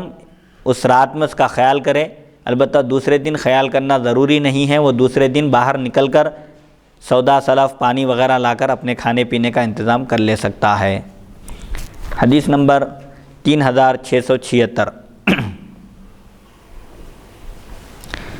حدثنا محمد بن رمح انبأنا الليث بن سعد عن يزيد بن ابي حبيب عن ابي الخير عن عقبة بن عامر انه قال قلنا لرسول الله صلى الله عليه وسلم انك تبعتنا فننزل بقوم فلا يقرون فما ترى في ذلك قال لنا رسول الله صلى الله عليه وسلم ان نزلتم بقوم فامروا لكم بما ينبغي للضيف فاقبلوا وان لم يفعلوا فخذوا منهم حق الضيف الذي ينبغي لهم۔ عقبہ بن عامر رضی اللہ عنہ سے روایت ہے کہ انہوں نے کہا ہم نے رسول اللہ صلی اللہ علیہ وسلم سے عرض کیا یقیناً آپ ہم کو روانہ فرماتے ہیں دعوت و ارشاد کے سلسلے میں یا کسی کام سے آپ روانہ فرماتے ہیں، بس ہم کسی قوم کے پاس پڑاؤ ڈالتے ہیں، اترتے ہیں اور وہ لوگ ہماری میزبانی نہیں کرتے، مہمان نوازی نہیں کرتے، تو اس سلسلے میں آپ کا کیا حکم ہے؟ بعض لوگ انکار کر دیتے ہیں جو بے مروت ہوتے ہیں اور جن کو انسانیت کا کوئی پاس و لحاظ نہیں ہوتا، ایسے لوگ مہمان نوازی کرنے سے انکار کر دیتے ہیں۔ اب ایسی صورت میں ہم کو کیا کرنا چاہیے؟ آپ کا اس سلسلے میں کیا مشورہ ہے، کیا رائے ہے؟ تو ہم سے رسول اللہ صلی اللہ علیہ وسلم نے ارشاد فرمایا، اگر تم کسی قوم کے پاس اترو اور وہ تمہارے لیے حکم دیں اس چیز کا جو ایک مہمان کے لیے مناسب ہے، کافی ہے، تو قبول کر لو۔ اگر کوئی خود مہمان نوازی نہ کرے بلکہ کسی جگہ سے انتظام کر دیں کھانے پینے کا، یا پیسے دے دیں، ایک 5 یا 10 مہمان ہیں ان کے حساب سے جتنا خرچ ہوتا ہے ہوٹل میں کھانے کا، اگر اتنا خرچ دے دیں تو قبول کر لو، یا وہ خود اپنی استطاعت کے مطابق جو کھانا وغیرہ تیار کر کے پیش کریں تو اس کو قبول کر لو، اور اگر ایسا نہ کریں، مہمان نوازی نہ کریں، تو تم ان سے اس مہمان کا حق وصول کر لو، حاصل کر لو جو ان کے لیے مناسب ہے۔ مثال کے طور پر اگر کوئی کسی کے پاس مہمان بن کر جائے کسی گاؤں میں یا شہر میں یا کسی مقام پر، اور وہاں کے لوگ اپنی استطاعت کے مطابق اس کی میزبانی کریں، اس کے کھانے پینے کا انتظام کریں، تو اس کو قبول کرنا چاہیے۔ اگر کھانے پینے کا انتظام کرنے سے انکار کر دیں تو ان سے پیسے وصول کرنا چاہیے، تاکہ اس کے ذریعے یہ لوگ اپنی حاجت کی تکمیل کر سکیں۔ یہ ابتداء اسلام میں واجب تھا یہ حکم میزبانی کا، بعد میں وجوب منسوخ ہو گیا، البتہ ابھی بھی یہ حکم استحباب کے درجے میں باقی ہے کہ اگر کوئی کسی کے پاس مہمان بن کر جائے تو وہ تنگ دلی کا مظاہرہ نہ کرے، بلکہ اپنی استطاعت کے مطابق مہمان کا خیال رکھے۔ 1 دن مہمان نوازی کرنا واجب ہے اور 3 دن سنت ہے۔ 3 دن سے زیادہ مہمان کو بھی تاکید کی گئی کہ کسی کے پاس 3 دن سے زیادہ قیام نہ کرے، ورنہ وہ مشقت میں پڑ جائے گا، تکلیف میں پڑ جائے گا، فوراً وہاں سے روانہ ہو جائے۔ یہ دین اسلام کی شان ہے اور یہ اس کے احکام ہیں۔ جیسا کہ ایک روایت میں ہے کہ صحابہ نے عرض کیا کہ ایک آدمی کے پاس سے ہم جب گزرتے ہیں تو ہماری مہمان نوازی نہیں کرتا، اگر اس کا گزر ہمارے پاس سے ہو تو کیا ہم بھی اس کے ساتھ ایسا ہی سلوک کریں؟ تو حضور صلی اللہ علیہ وسلم نے فرمایا نہیں، بلکہ تم کو اس کی مہمان نوازی کرنا چاہیے، اس کا خیال رکھنا چاہیے۔ اچھوں کے ساتھ تو سب اچھے رہتے ہیں، لیکن بروں کے ساتھ بھی اچھا رہنا یہ اصل کمال ہے۔ اسی لیے حضور صلی اللہ علیہ وسلم نے فرمایا ایک حدیث میں کہ تم امعاء مت بن جاؤ۔ امعاء کا مطلب یہ ہے کہ تم کہتے ہو ان احسن الناس احسننا، لوگ اگر ہمارے ساتھ اچھا سلوک کریں گے تو ہم بھی ان کے ساتھ اچھا سلوک کریں گے، اور تم یہ کہتے ہو وَإِنْ أَسَاءُوا وَإِنْ ظَلَمُوا أَسَأْنَا، یا کچھ الفاظ ہیں جس کا مطلب یہ ہے کہ اگر لوگ ہمارے ساتھ اچھا سلوک کریں گے تو ہم بھی ان کے ساتھ اچھا سلوک کریں گے، اور اگر وہ ہمارے ساتھ برائی سے پیش آئیں گے تو ہم بھی ان کے ساتھ برا سلوک کریں گے۔ لیکن کمال یہ ہے کہ اچھوں کے ساتھ تو سب اچھا سلوک کرتے ہیں، اصل کمال یہ ہے، ایمان کا تقاضا یہ ہے کہ بروں کے ساتھ بھی اچھا سلوک کیا جائے۔ حدیث نمبر 3677۔ مفتی صاحب، اس حدیث مبارک کی روشنی میں جیسا کہ حکم دیا جا رہا ہے کہ اگر مہمان آپ کے پاس آئیں تو ان کی مہمان نوازی کرنا چاہیے جی، لیکن اگر مسلسل مہمان آتے ہوں کسی کے گھر میں جی، اور ان کے پاس اتنی استطاعت نہیں ہے جی، کہ آج مہمان آئے پھر انہوں جانے کے بعد پھر کوئی اور مہمان آ رہے ہیں، یا پھر ایک ہی دن میں کئی مسلسل مہمان جو ہے آ رہے ہیں اور جا رہے ہیں، تو ایسی صورت میں یعنی جس کے پاس مہمان آ رہے ہیں ان کے پاس اتنی استطاعت نہیں ہے کہ ہر مہمان کی ایسی توازن کی جائے اور ان کو کھلایا جائے پلایا جائے ان کی شایع نشان، تو ایسی صورت میں کیا حکم ہے؟ اسی لیے احادیث شریفہ میں جو یہ حکم وارد ہے یہ استحباب کے درجے میں ہے کہ مہمان نوازی کرنا مستحب ہے، واجب نہیں ہے۔ اگر کوئی نہ کھلائے تو اس سے پوچھ نہیں ہوگی، اور مہمانوں کو بھی یہ قاعدہ بتایا جا رہا ہے، یہ تاکید کی جا رہی ہے کہ وہ خواہ کسی کے پاس مہمان بن کر اس کو تکلیف نہ دیں۔ بار بار اگر کوئی اس طرح کا عمل کر رہے ہیں تو یہ انسانیت کے بھی خلاف ہے۔ جس کے پاس جا رہے ہیں مہمان بن کر اس کا خیال رکھنا چاہیے، اس کی مالی پوزیشن۔ الگ الگ لوگ آتے ہیں، وہ ایک ہی آدمی نہیں، اگر ایک ہی شخص بار بار جا رہا تو وہ تو وعید ہے اس کے لیے وعید ہے۔ ہاں، اگر الگ الگ بھی لوگ آ رہے ہیں تو ان کے لیے بھی حکم یہ ہے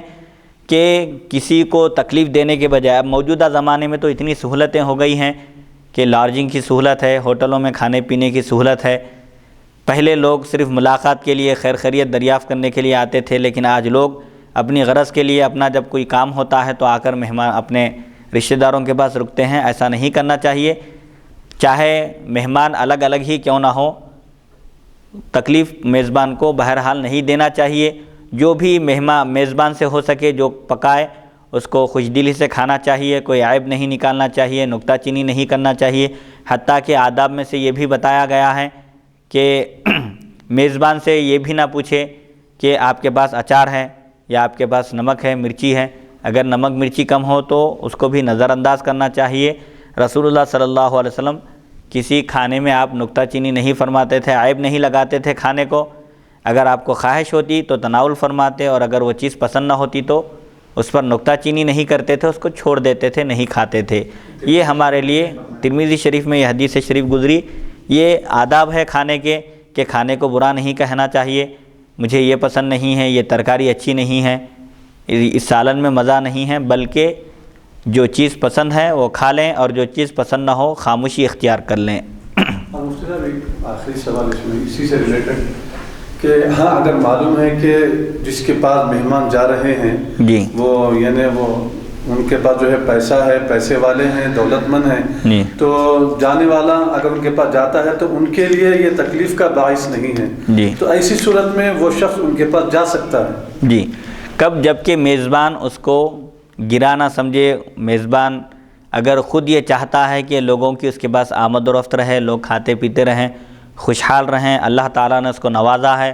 اور وہ اس طرح کا اگر اہتمام کرتا ہے، جیسا کہ صوفیاء کرام بزرگان دین کی خانقاہوں میں بھی لنگر جاری رہتا تھا، اور وہاں پر کوئی امتیاز نہیں تھا، رشتہ دار ہوں یا غیر رشتہ دار، جو بھی مستحق ہیں وہ سب وہاں پہنچتے تھے، اور کئی سو کی تعداد میں لوگ کھانا کھاتے تھے، اور اس طرح کا اہتمام کر کے وہ خوشی کا اظہار کرتے تھے، اور یہ کہتے تھے کہ یہ اللہ کی عطا سے ہے، اللہ تعالیٰ نے ہم کو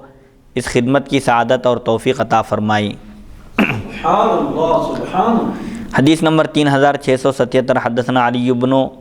محمد حدثنا وکیع حدثنا سفیان عن منصور عن شعبی عن المقدام ابی کریمۃ قال قال رسول اللہ صلی اللہ علیہ وسلم لیلۃ الضیف واجبۃ فإن اصبح بفنائہ فہو دین علیہ فإن شاء اقتضى وإن شاء ترک۔ مقدام ابی کریمہ سے روایت، انہوں نے کہا رسول اللہ صلی اللہ علیہ وسلم نے ارشاد فرمایا مہمان کی شب واجب ہے، یعنی ایک شب مہمان کا اکرام کرنا، اس کے لیے کھانے کا اہتمام کرنا واجب ہے۔ اگر کوئی شخص نہ کرے اور وہ اس کے صحن میں یعنی اس کے گھر میں صبح کرے تو وہ اس پر قرض ہے، میزبان پر مہمان کا قرضہ باقی ہے۔ فإن شاء اقتضى،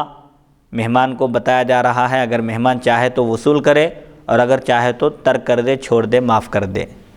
تو یہ انسانیت اور مروت کا تقاضا یہ ہے کہ میزبان تنگ دلی کا مظاہرہ نہ کرے، اور مہمان کا بھی یہ کام ہے کہ وہ بغیر اطلاع کے نہ آئے، بلکہ سہولت دیکھ کر آئے، اطلاع دے کر آئے۔ ایسا نہ ہو کہ میزبان کہیں جانے کی تیاری کر رہا ہو اور مہمان پہنچ جائے۔ دونوں طرف یہ احکام دیے گئے ہیں کہ مہمان کو بھی میزبان کا خیال رکھنا چاہیے، اس کی مصروفیت، اس کی ٹائمنگ کا، اور اس طرح سے یہ جو مہمان نوازی کے جو اصول ہیں میزبانی کے اور مہمانی کے، ان اصولوں کا خیال رکھا جائے تو کسی کے بھی دل میں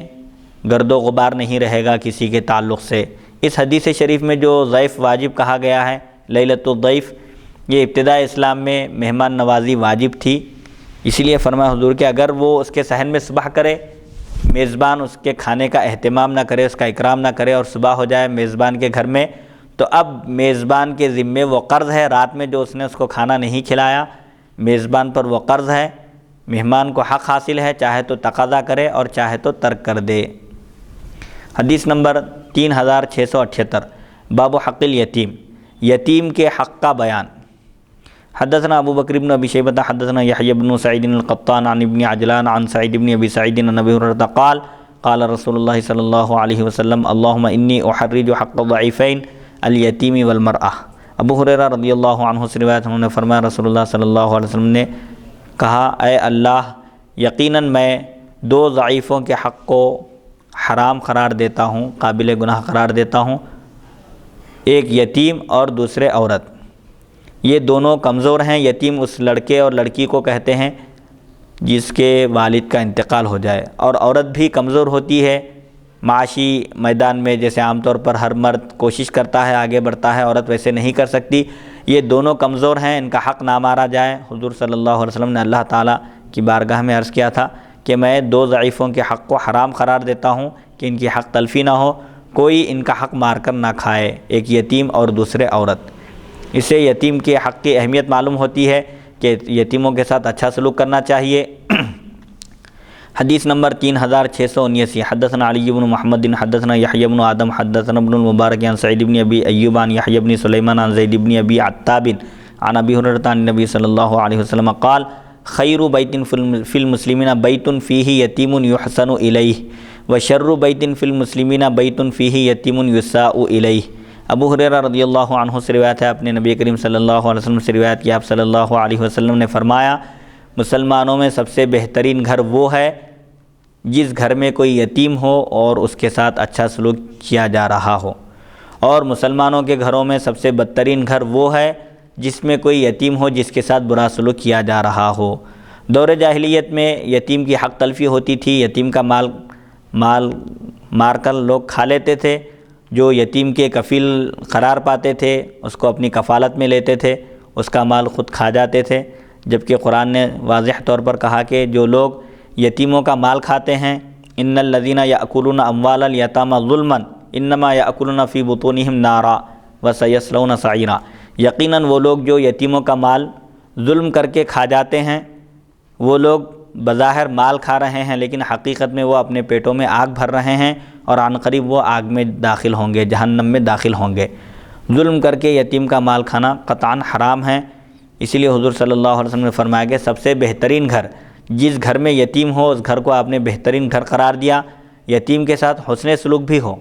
اس کے حقوق کا خیال رکھا جائے۔ اگر کوئی یتیم کی پرورش کرنے والا ہے، پرورش کی ذمہ داری لے اور یتیم کا مال ہو اور ذمہ داری لینے والا خود اگر وہ مالدار ہو تو اس کو یتیم کے مال میں سے کچھ نہیں لینا چاہیے، یتیم کے مال کو صرف یتیم پر خرچ کرنا چاہیے۔ اور اگر کوئی یتیم کی ذمہ داری قبول کرے، یتیم کا مال لے کر اس کے ذریعے اس کے حقوق کو ادا کر رہا ہے اور وہ شخص خود غریب ہے، مستحق ہے، اور اس ذمہ داری کو قبول کرنے کی وجہ سے شرعاً اس کو بغیر کسی اسراف کے اور بغیر کسی ظلم و زیادتی کے اپنا حق لینے کی اجازت ہے۔ حدیث نمبر 3680، حدثنا ہشام بن عمار حدثنا حماد بن عبد الرحمن الکلبی حدثنا اسماعیل بن ابراہیم الانصاری عن عطاء بن ابی رباح عن عبد اللہ بن عباس قال قال رسول اللہ صلی اللہ علیہ وسلم من عال ثلاثة من الایتام کان کمن قام لیلہ وصام نہارہ وغدا وراح شاہرا سیفہ فی سبیل اللہ وکنت انا وہو فی الجنۃ اخوین کہاتین اختان والصق اصبعیہ السبابۃ والوسطی۔ عبداللہ بن عباس رضی اللہ عنہما سے روایت ہے، آپ نے فرمایا رسول اللہ صلی اللہ علیہ وسلم نے ارشاد فرمایا جو کوئی 3 یتیموں کی پرورش کرے تو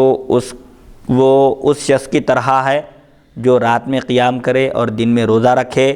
اور صبح و شام اللہ کی راہ میں اپنی تلوار سونت کر باہر نکلے، تلوار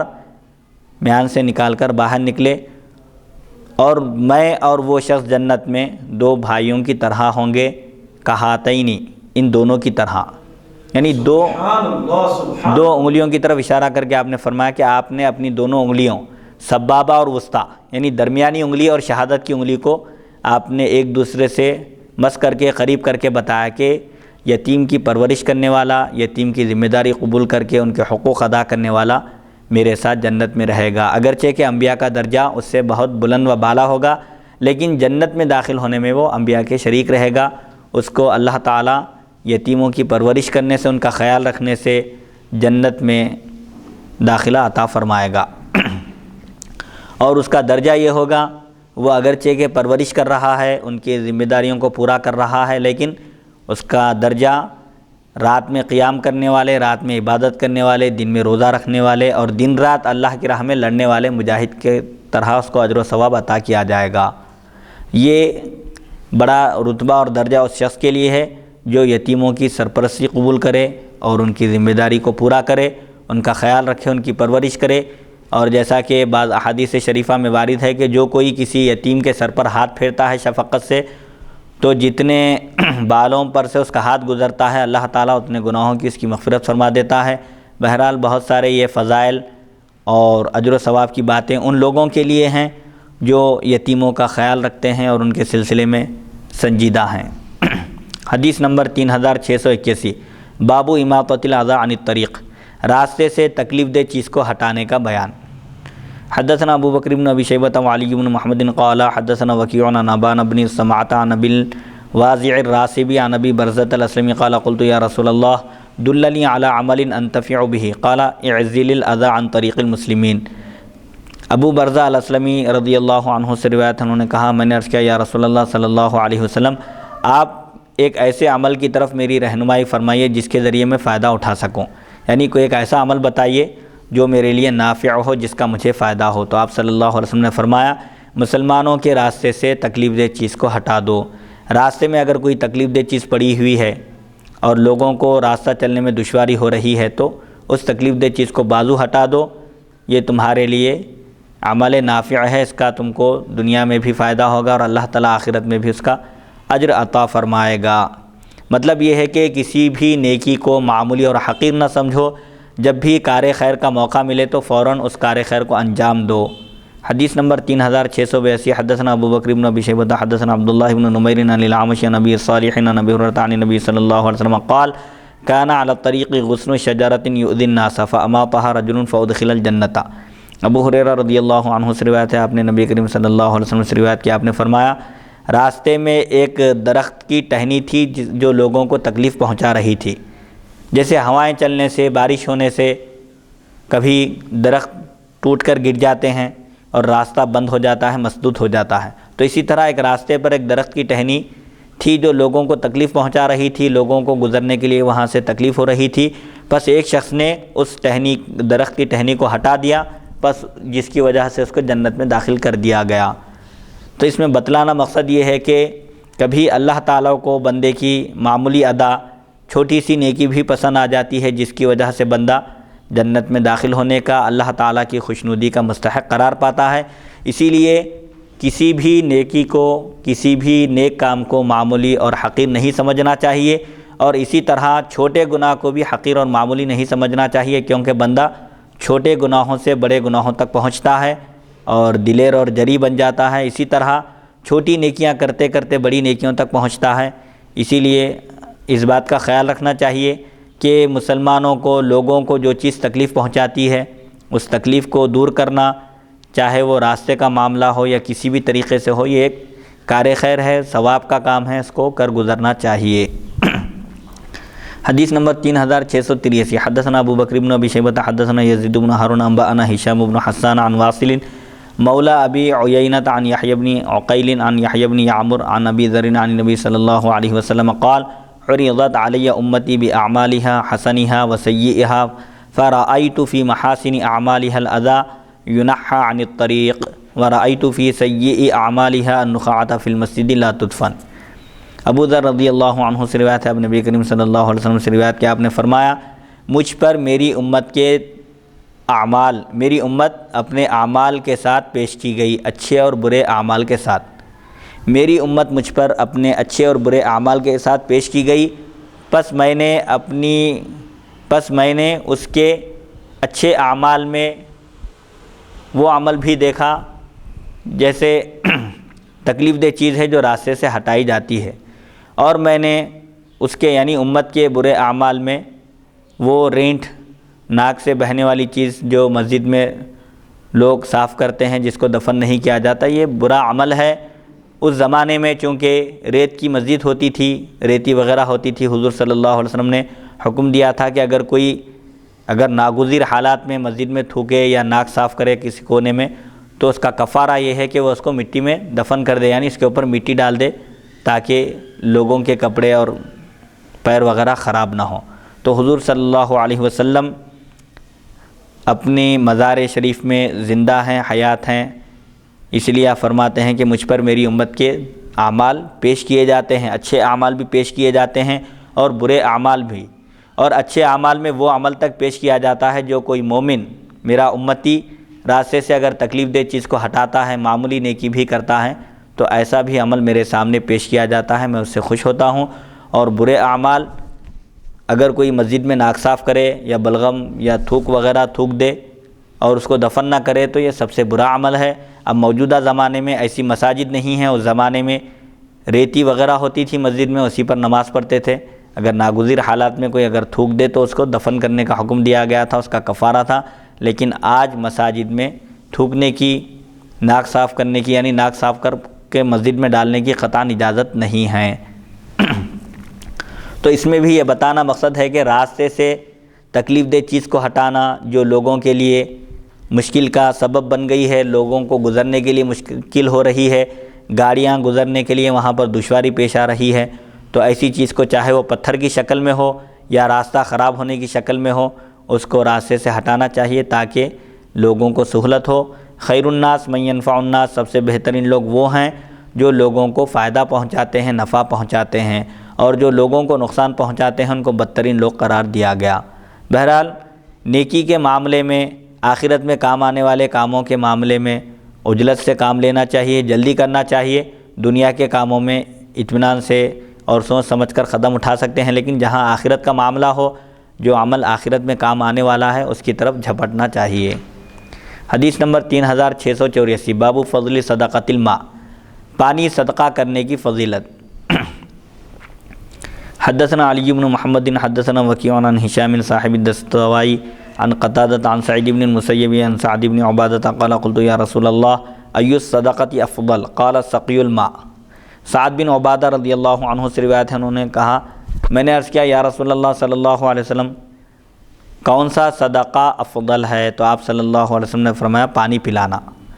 صدقے کی بہت ساری قسمیں ہیں، پانی پلانے کے ذریعے ہو، کھانا کھلانے کے ذریعے ہو، یا کسی جگہ بور ویل کی ضرورت ہو، مسلمانوں کو تکلیف ہو رہی ہو، جیسا کہ مدینہ منورہ جب مسلمان ہجرت کر کے تشریف لے گئے، وہاں پر ایک بئر روما تھا جس کا پانی میٹھا تھا، اور اس کنویں کا مالک ایک یہودی تھا جو پانی فروخت کیا کرتا تھا، پیسے لے کر پانی دیتا تھا مسلمانوں کو۔ صحابہ کو تکلیف ہو رہی تھی، انہوں نے حضور صلی اللہ علیہ وسلم سے اپنی تکلیف کا اظہار کیا، تو آپ صلی اللہ علیہ وسلم نے صحابہ میں اعلان کیا کہ جو کوئی بئر روما کو خرید کر مسلمانوں پر وقف کر دے گا اس کے لیے جنت کی بشارت ہے۔ حضرت سیدنا عثمان بن عفان رضی اللہ عنہ نے 35,000 چاندی کے سکے خرچ کر کے آپ نے بئر روما کو مسلمانوں کے لیے وقف کر دیا۔ تو یہ حالات اور ضرورت کے لحاظ سے جہاں جس چیز کی ضرورت شدید ہو وہاں اس کا اہتمام کرنا چاہیے، وہی افضل صدقہ ہوگا۔ اگر کہیں پانی کی قلت ہے وہاں بورویل کھدانا، وہاں کے لوگوں کے لیے پانی فراہم کرنا، یا کہیں کھانے کی چیزوں کی قلت ہے وہاں کھانے کی چیزوں کو فراہم کرنا۔ بہرحال اگر کسی مسجد میں جانمازوں کی ضرورت ہے تو وہاں پر جانمازوں کو فراہم کرنا یہ افضل صدقہ ہے۔ بہرحال جہاں جیسی ضرورت ہو اس لحاظ سے اس عمل کو اختیار کیا جا سکتا ہے۔ حدیث نمبر 3685، حدثنا محمد بن عبداللہ بن نمیر وعلی بن محمد قال حدثنا وکیع عن الاعمش عن یزید الرقاشی عن انس بن مالک قال قال رسول اللہ صلی اللہ علیہ وسلم یصف الناس یوم القیامۃ صفوفا وقال ابن نمیر اہل الجنۃ فیمر الرجل من اہل النار علی الرجل فیقول یا فلان اما تذکر یوم استسقیت فسقیتک شربۃ قال فیشفع له ویمر الرجل فیقول اما تذکر یوم ناولتک طہورا فیشفع له قال ابن نمیر ویقول یا فلان اما تذکر یوم بعثنی فی حاجتی کذا وکذا فذهبت لك فیشفع له۔ انس بن مالک رضی اللہ عنہ سے روایت انہوں نے فرمایا رسول اللہ صلی اللہ علیہ وسلم نے ارشاد فرمایا قیامت کے دن لوگ صفیں بنائیں گے، صف در صف کھڑے ہوں گے، اور ابن نمیر نے کہا کہ جنتی لوگوں سے مراد جنت میں داخل ہونے والوں کو صف بنا کر کھڑا کیا جائے گا۔ بس دوزخیوں میں سے ایک شخص کے پاس سے گزرے گا اور کہے گا اے فلاں تم کو یاد نہیں ہے ایک دن تم پانی پوچھے تھے، پانی کی پیاس لگی تھی، تم نے مجھ سے پانی طلب کیا تھا اور میں تم کو ایک گھونٹ پانی پلایا تھا۔ تو وہ جو صف میں ٹھہرا ہوا ہے جنتی اس کو یاد آ جائے گا تو وہ اس کی سفارش کرے گا، اللہ تعالیٰ سے عرض کرے گا کہ یہ شخص دنیا میں مجھے پانی پلایا تھا،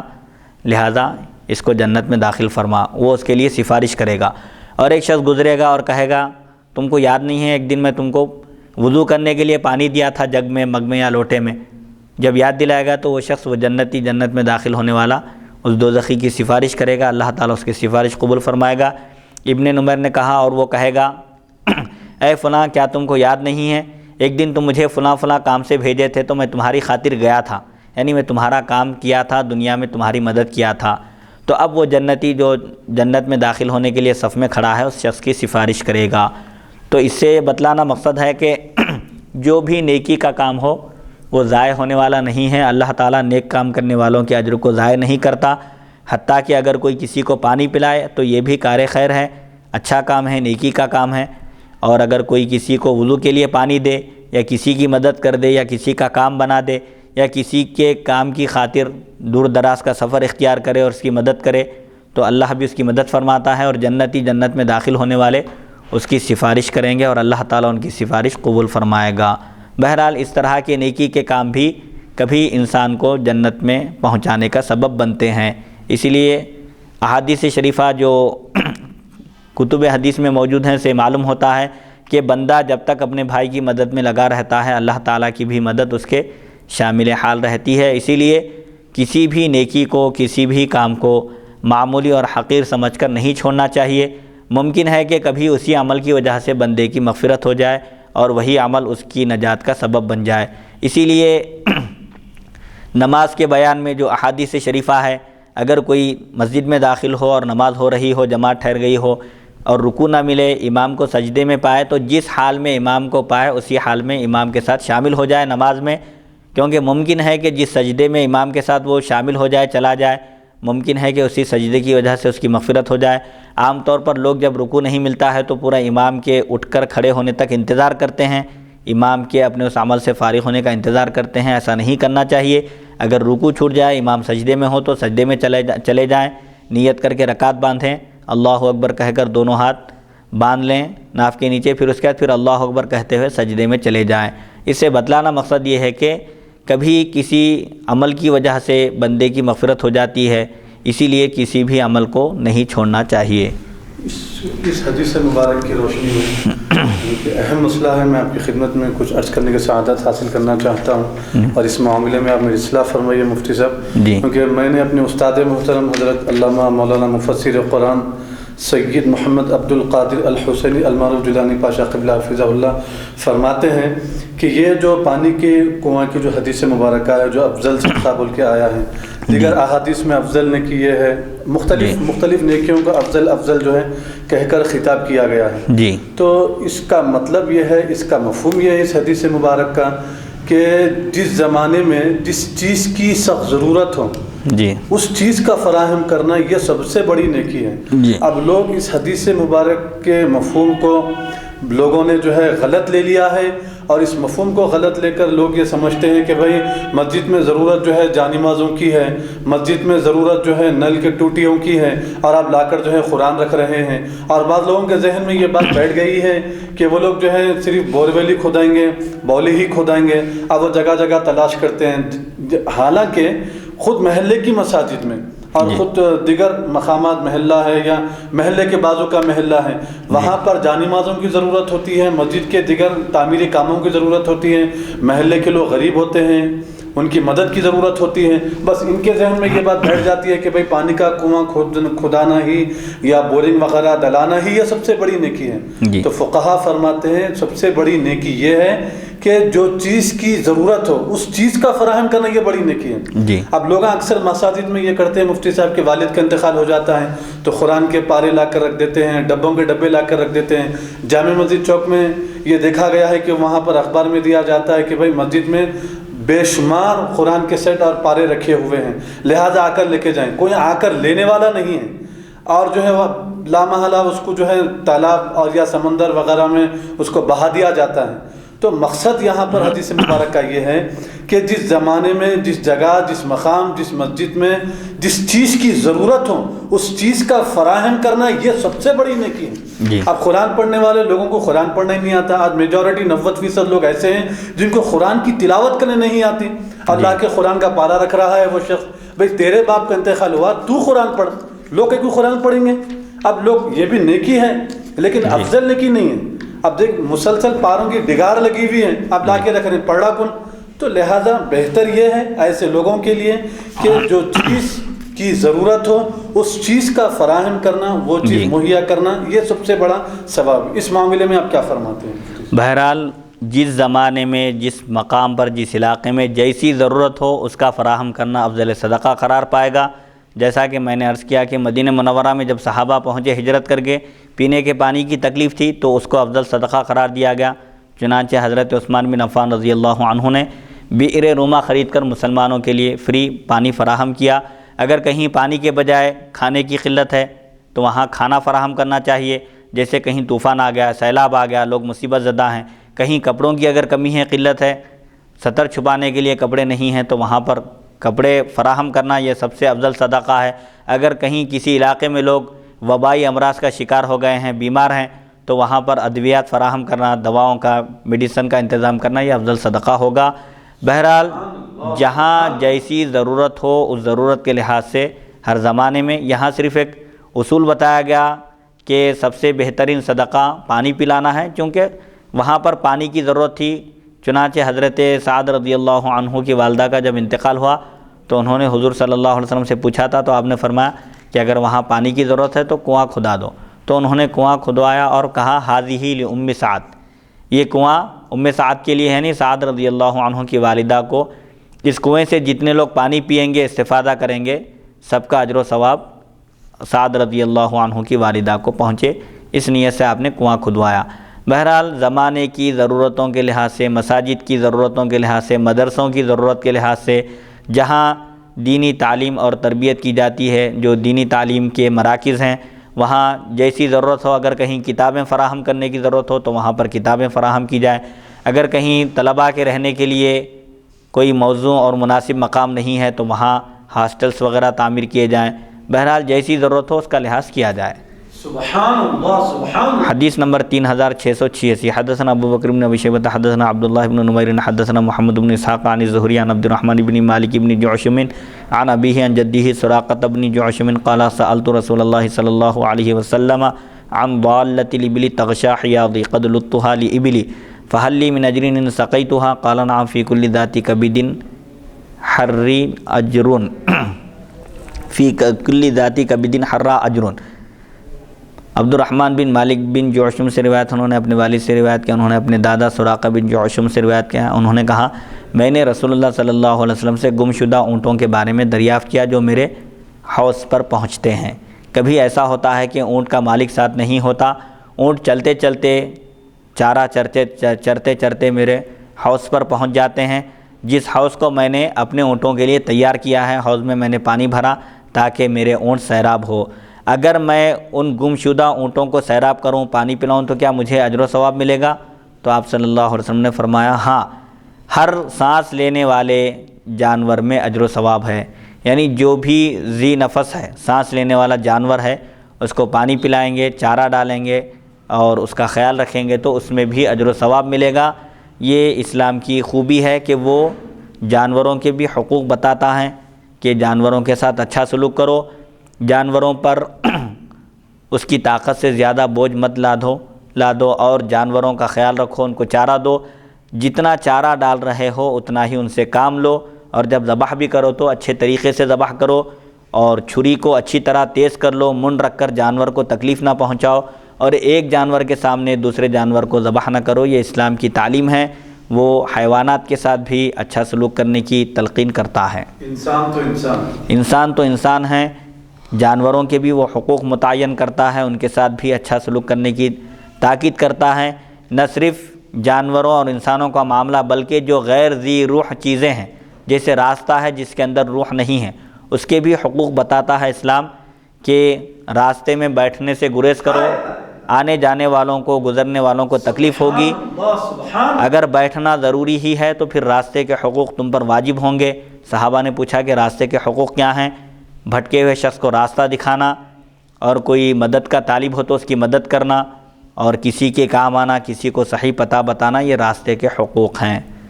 حدیث نمبر 3687، باب الرفقی، نرمی کا بیان۔ حدثنا علی بن محمد حدثنا وکیع عن الاعمش عن تمیم بن سلمۃ عن عبد الرحمن بن ہلال العبسی عن جریر بن عبد اللہ البجلی قال قال رسول اللہ صلی اللہ علیہ وسلم من یحرم الرفق یحرم الخیر۔ جریر بن عبداللہ بجلی رضی اللہ عنہ سے روایت، انہوں نے فرمایا رسول اللہ صلی اللہ علیہ وسلم نے ارشاد فرمایا جس کو نرمی سے محروم کر دیا گیا اس کو خیر سے، بھلائی سے محروم کر دیا گیا۔ نرمی بڑی اہم چیز ہے، نرمی کے ساتھ، شفقت کے ساتھ، محبت اور مودت کے ساتھ پیش آنا چاہیے۔ ہر فیلڈ میں، ہر میدان میں نرمی کو اختیار کرنا چاہیے، چاہے تعلیم و تربیت کا معاملہ ہو یا وعظ و نصیحت کا معاملہ ہو یا دعوت و ارشاد کا معاملہ ہو۔ نرمی کے ساتھ جب کوئی نصیحت کی جائے گی تو سامنے والے پر اثر ہوگا، وہ اثر کو قبول کرے گا، نصیحت کو قبول کرے گا اور راہ راست پر آ جائے گا۔ اور جو نرمی سے محروم رہا اس کو کوئی بھلائی ملی ہی نہیں۔ یہ نرمی بڑی اہم چیز ہے، شفقت کے ساتھ پیش آنا، نرم رویہ اختیار کرنا اور نرمی کے ساتھ سمجھانا بجھانا، یہ بڑی اچھی چیز ہے۔ حدیث نمبر 3688، حدثنا اسماعیل بن حفص الایلی حدثنا ابو بکر بن عیاش عن الاعمش عن ابی صالح عن ابی ہریرہ عن النبی صلی اللہ علیہ وسلم قال ان اللہ رفیق یحب الرفق ویعطی علیہ ما لا یعطی علی العنف۔ ابو ہریرہ رضی اللہ عنہ سے روایت ہے، اب نبی کریم صلی اللہ علیہ وسلم سے روایت کہ آپ نے فرمایا یقیناً اللہ تعالیٰ رفیق ہے، نرمی کو پسند فرماتا ہے اور وہ نرمی پر وہ چیزیں عطا کرتا ہے جو سختی پر عطا نہیں کرتا۔ اللہ تعالیٰ نرمی کرنے کو پسند کرتا ہے، نرمی اس کو پسند ہے کہ بندے ایک دوسرے کے ساتھ نرم رویہ اختیار کریں، نرمی کے ساتھ پیش آئیں، خواہ مخواہ سختی کا راستہ اختیار نہ کریں۔ ہاں جہاں پر اللہ کے حدود کو پامال کیا جا رہا ہو، جہاں بے حرمتی کی جا رہی ہے وہاں پر سختی کے ساتھ پیش آنا چاہیے۔ ہر چیز کا ایک موقع ہوتا ہے، جہاں نرمی برتنا چاہیے وہاں پر نرمی برتنا چاہیے، اور جہاں سختی کے ساتھ نمٹنا ہے مسائل سے، جیسے تعظیم کا مسئلہ ہے اور اسلامی عقائد کا مسئلہ ہے اور اسلامی تہذیب وغیرہ کا مسئلہ ہے، جہاں سختی سے پیش آنا ہے وہاں سختی سے پیش آنے کا بھی قرآن مجید میں حکم ہے۔ وعظ و نصیحت کے ساتھ دعوت دینا ہے اللہ کے راستے کی طرف، اور اگر اس سے بھی نہ مانے حکمت اور موعظت نصیحت کے ساتھ بلانا ہے، اور اس کے بعد پھر مناظرہ کرنے کی بھی اجازت ہے، لیکن اس میں بھی اچھا پہلو اختیار کرنا چاہیے،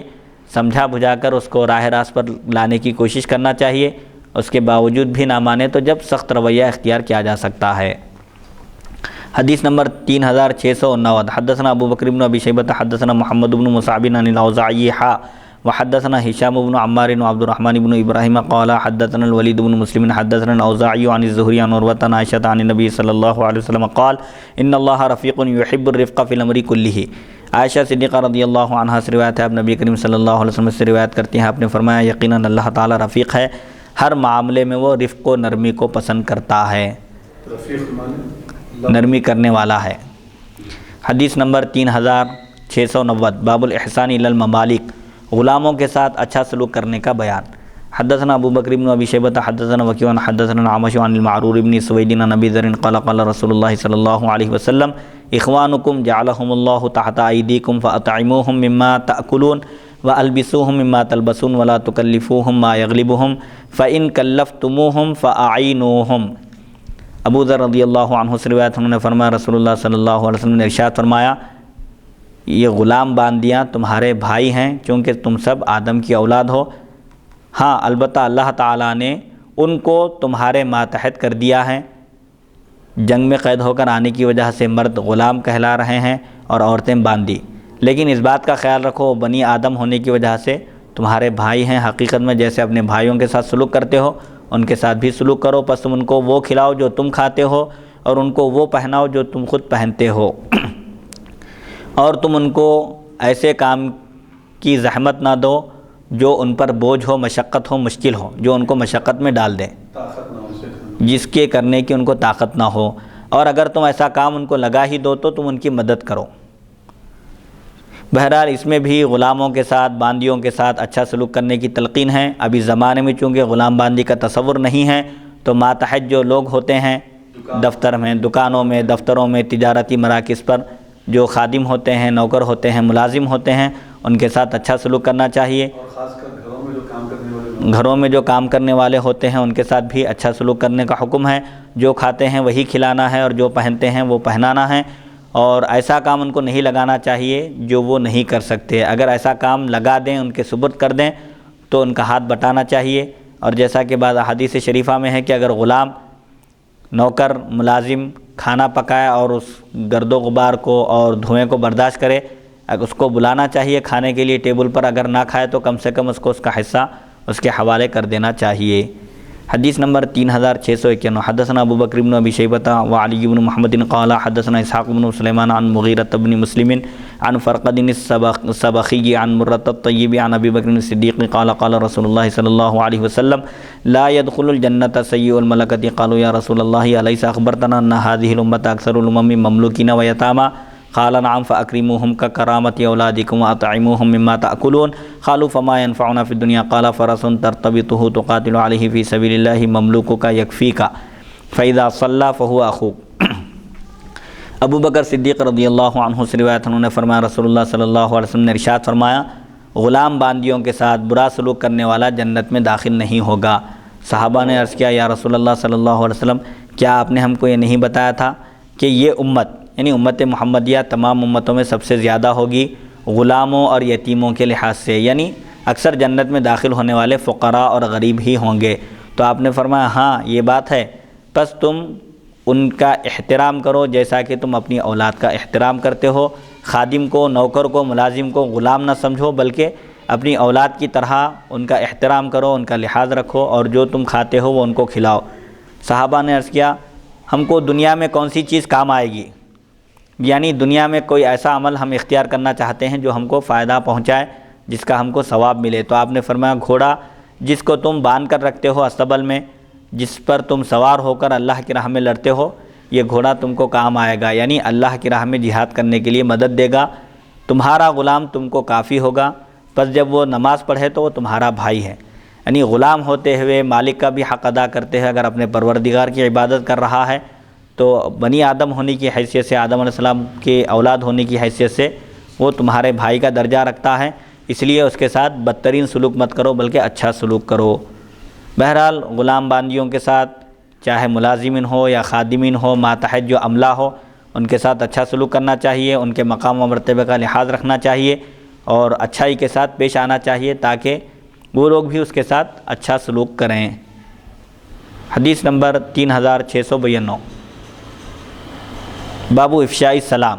سلام کو عام کرنے کا بیان۔ حدثنا ابو بکر بن ابی شیبۃ حدثنا ابو معاویہ وابن نمیر عن الاعمش عن ابی صالح عن ابی ہریرہ قال قال رسول اللہ صلی اللہ علیہ وسلم والذی نفسی بیدہ لا تدخلوا الجنۃ حتی تؤمنوا ولا تؤمنوا حتی تحابوا اولا ادلکم علی شیء اذا فعلتموہ تحاببتم افشوا السلام بینکم۔ ابو ہریرہ رضی اللہ عنہ سے روایت انہوں نے فرمایا رسول اللہ صلی اللہ علیہ وسلم نے ارشاد فرمایا قسم ہے اس ذات کی جس کے قبضہ قدرت میں میری جان ہے، تم جنت میں داخل نہیں ہو سکتے یہاں تک کہ تم مومن کامل ہو جاؤ، اور تم مومن کامل نہیں ہو سکتے یہاں تک کہ تم آپس میں ایک دوسرے سے محبت کرو۔ کیا میں تم کو ایک ایسی چیز نہ بتلاؤں جب تم اس کو اختیار کرو گے تو تم آپس میں ایک دوسرے کو چاہنے لگو گے؟ وہ چیز کیا ہے؟ تم آپس میں سلام کو عام کرو، چاہے رشتہ دار ہو یا غیر رشتہ دار، جن کو تم جانتے ہو ان کو بھی سلام کرو، جن کو نہیں جانتے ان کو بھی سلام کرو۔ سلام میں پہل کرنا یہ تکبر سے بری ہونے کی نشانی ہے۔ سلام کا انتظار نہیں کرنا چاہیے بلکہ سلام کرنا چاہیے، حتیٰ کہ اگر پہلے ایک مرتبہ علیک سلیک ہو جائے، اس کے بعد پھر کوئی چیز درمیان میں حائل ہو جائے، دیوار آ جائے یا کوئی گلی آ جائے، پھر دوبارہ ملاقات ہو تو پھر سلام کرنا چاہیے۔ سلام کی وجہ سے محبت بڑھتی ہے اور دل میں جو بغض اور کینہ ہے وہ دور ہوتا ہے، ختم ہوتا ہے۔ حدیث نمبر 3693 حدثنا ابو بکر بن ابی شیبۃ حدثنا اسماعیل بن عیاش عن محمد بن زیاد عن ابی امامۃ قال امرنا نبینا صلی اللہ علیہ وسلم ان نفشی السلام۔ ابو امامہ رضی اللہ عنہ سے روایت ہے، انہوں نے فرمایا ہم کو ہمارے نبی صلی اللہ علیہ وسلم نے سلام کو عام کرنے کا حکم دیا، اسی لیے صحابہ کرام بازار صرف اسی غرض سے تشریف لے جاتے تھے تاکہ وہ وہاں کے لوگوں کو سلام کریں۔ صحابہ کا یہ طریقہ تھا کہ وہ صرف علیک سلیک سلام کرنے کے لیے باہر نکلتے تھے، تشریف لے جاتے تھے۔ حدیث نمبر 3694 حدثنا ابو بکر بن ابی شیبۃ حدثنا محمد بن فضیل عن عطاء بن السائب عن ابیہ عن عبد اللہ بن عمرو قال قال رسول اللہ صلی اللہ علیہ وسلم اعبدوا الرحمن وافشوا السلام۔ عبداللہ بن عمر سے روایت انہوں نے فرمایا رسول اللہ صلی اللہ علیہ وسلم نے ارشاد فرمایا رحمان کی عبادت کرو اور سلام کو پھیلاؤ، عام کرو۔ باب رد السلام، سلام کا جواب دینے کا بیان۔ حدثنا ابو بکر بن ابی شیبۃ حدثنا عبداللہ بن نمیر حدثنا عبید اللہ بن عمر حدثنا سعید بن ابی سعید المقبری عن ابی ہریرہ ان رجلا دخل المسجد ورسول اللہ صلی اللہ علیہ وسلم جالس فی ناحیۃ المسجد فصلى ثم جاء فسلم فقال وعلیک السلام۔ ابو ہریرہ رضی اللہ عنہ سے روایت ہے کہ ایک شخص مسجد میں داخل ہوئے اس حال میں کہ رسول اللہ صلی اللہ علیہ وسلم مسجد کے کونے میں تشریف فرما تھے۔ پس وہ شخص نماز ادا کیے، پھر حاضر ہوئے اور سلام کیا تو حضور صلی اللہ علیہ وسلم نے جواب دیا وعلیک السلام، اور تم پر سلامتی ہو۔ بہرحال سلام کرنا سنت ہے اور سلام کا جواب دینا واجب ہے۔ السلام علیکم اگر کوئی کہے تو اس کے جواب میں وعلیکم السلام کہے کافی ہے، لیکن اضافہ بہتر ہے وعلیکم السلام ورحمۃ اللہ، اور اگر کوئی السلام علیکم ورحمۃ اللہ کہے تو اس کے جواب میں وعلیکم السلام ورحمۃ اللہ وبرکاتہ کہنا چاہیے، اور اگر کوئی سلام ہی میں السلام علیکم ورحمۃ اللہ وبرکاتہ کہہ دے تو جواب میں اسی پر اکتفا کرنا چاہیے وعلیکم السلام ورحمۃ اللہ وبرکاتہ، اس سے آگے نہیں بڑھنا چاہیے، جیسا کہ ابن عباس رضی اللہ عنہما نے فرمایا کہ ہر ایک چیز کی ایک انتہا ہوتی ہے اور سلام کی انتہا وبرکاتہ پر ہے، اس کے آگے نہیں بولنا چاہیے۔ اسی طرح اگر کوئی دو افراد ایک ساتھ سلام کریں تو دونوں پر سلام کا جواب دینا واجب ہے۔ عام طور پر ایسا ہوتا ہے دونوں طرف سے سلام ہوتا ہے، لوگ مسئلے سے واقف نہ ہونے کی وجہ سے انجان ہو جاتے ہیں، خاموش ہو جاتے ہیں، حالانکہ دونوں سلام کرنے والوں پر پھر دونوں طرف سے جواب دینا واجب ہے۔ حدیث نمبر 3696 حدثنا ابو بکر بن ابی شیبہ حدثنا عبد الرحیم بن سلیمان عن زکریا عن شعبی عن ابی سلمۃ عن عائشہ حدثته ان رسول اللہ صلی اللہ علیہ وسلم قال لها ان جبرائیل یقرأ علیک السلام قالت وعلیہ السلام ورحمۃ اللہ۔ عائشہ صدیقہ رضی اللہ عنہا نے ابو سلمہ سے بیان کیا کہ رسول اللہ صلی اللہ علیہ وسلم نے ان سے فرمایا جبریل علیہ السلام تم کو سلام کہتے ہیں۔ حضرت عائشہ صدیقہ رضی اللہ عنہا کو جبریل نے سلام کیا کہا تو حضور صلی اللہ علیہ وسلم نے آپ کا سلام پہنچایا۔ حضرت عائشہ نے جواب دیا وعلیہ السلام ورحمۃ اللہ۔ جواب میں اضافہ بہتر ہے، یہ مسنون ہے۔ علیہ السلام، علیک السلام کہے کوئی علیکم السلام، السلام علیکم کہے تو اس کے جواب میں وعلیکم السلام ورحمۃ اللہ کہنا چاہیے۔ حضرت عائشہ صدیقہ رضی اللہ عنہا نے بھی جواب میں اضافہ فرمایا کہ ان پر بھی اللہ کی سلامتی اور اللہ کی رحمت ہو۔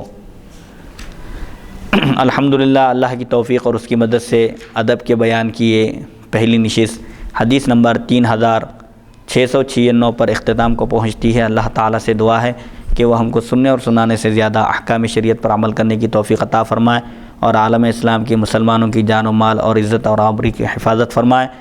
اور جو بیمار ہیں انہیں شفاء کلیہ عطا فرمائے۔ سید محمد عبدالغنی کی صحت کے لیے خاص طور پر ہم اللہ تعالیٰ کی بارگاہ میں دعا گو ہیں کہ اللہ تعالیٰ انہیں صحت و عافیت عطا فرمائے، صحت عاجلہ کاملہ عطا فرمائے، تندرستی عطا فرمائے، اور شفاء کلی شفاء عاجل عطا فرمائے، فضل فرمائے، کرم فرمائے، اور حضور پاک علیہ الصلاۃ والسلام کے صدقہ طفیل تمام امراض آفات اور بلیات سے حفاظت فرمائے۔ وصلی اللہ تعالیٰ علی خیر خلقہ سیدنا محمد و آلہ و صحبہ اجمعین والحمد للہ رب العالمین۔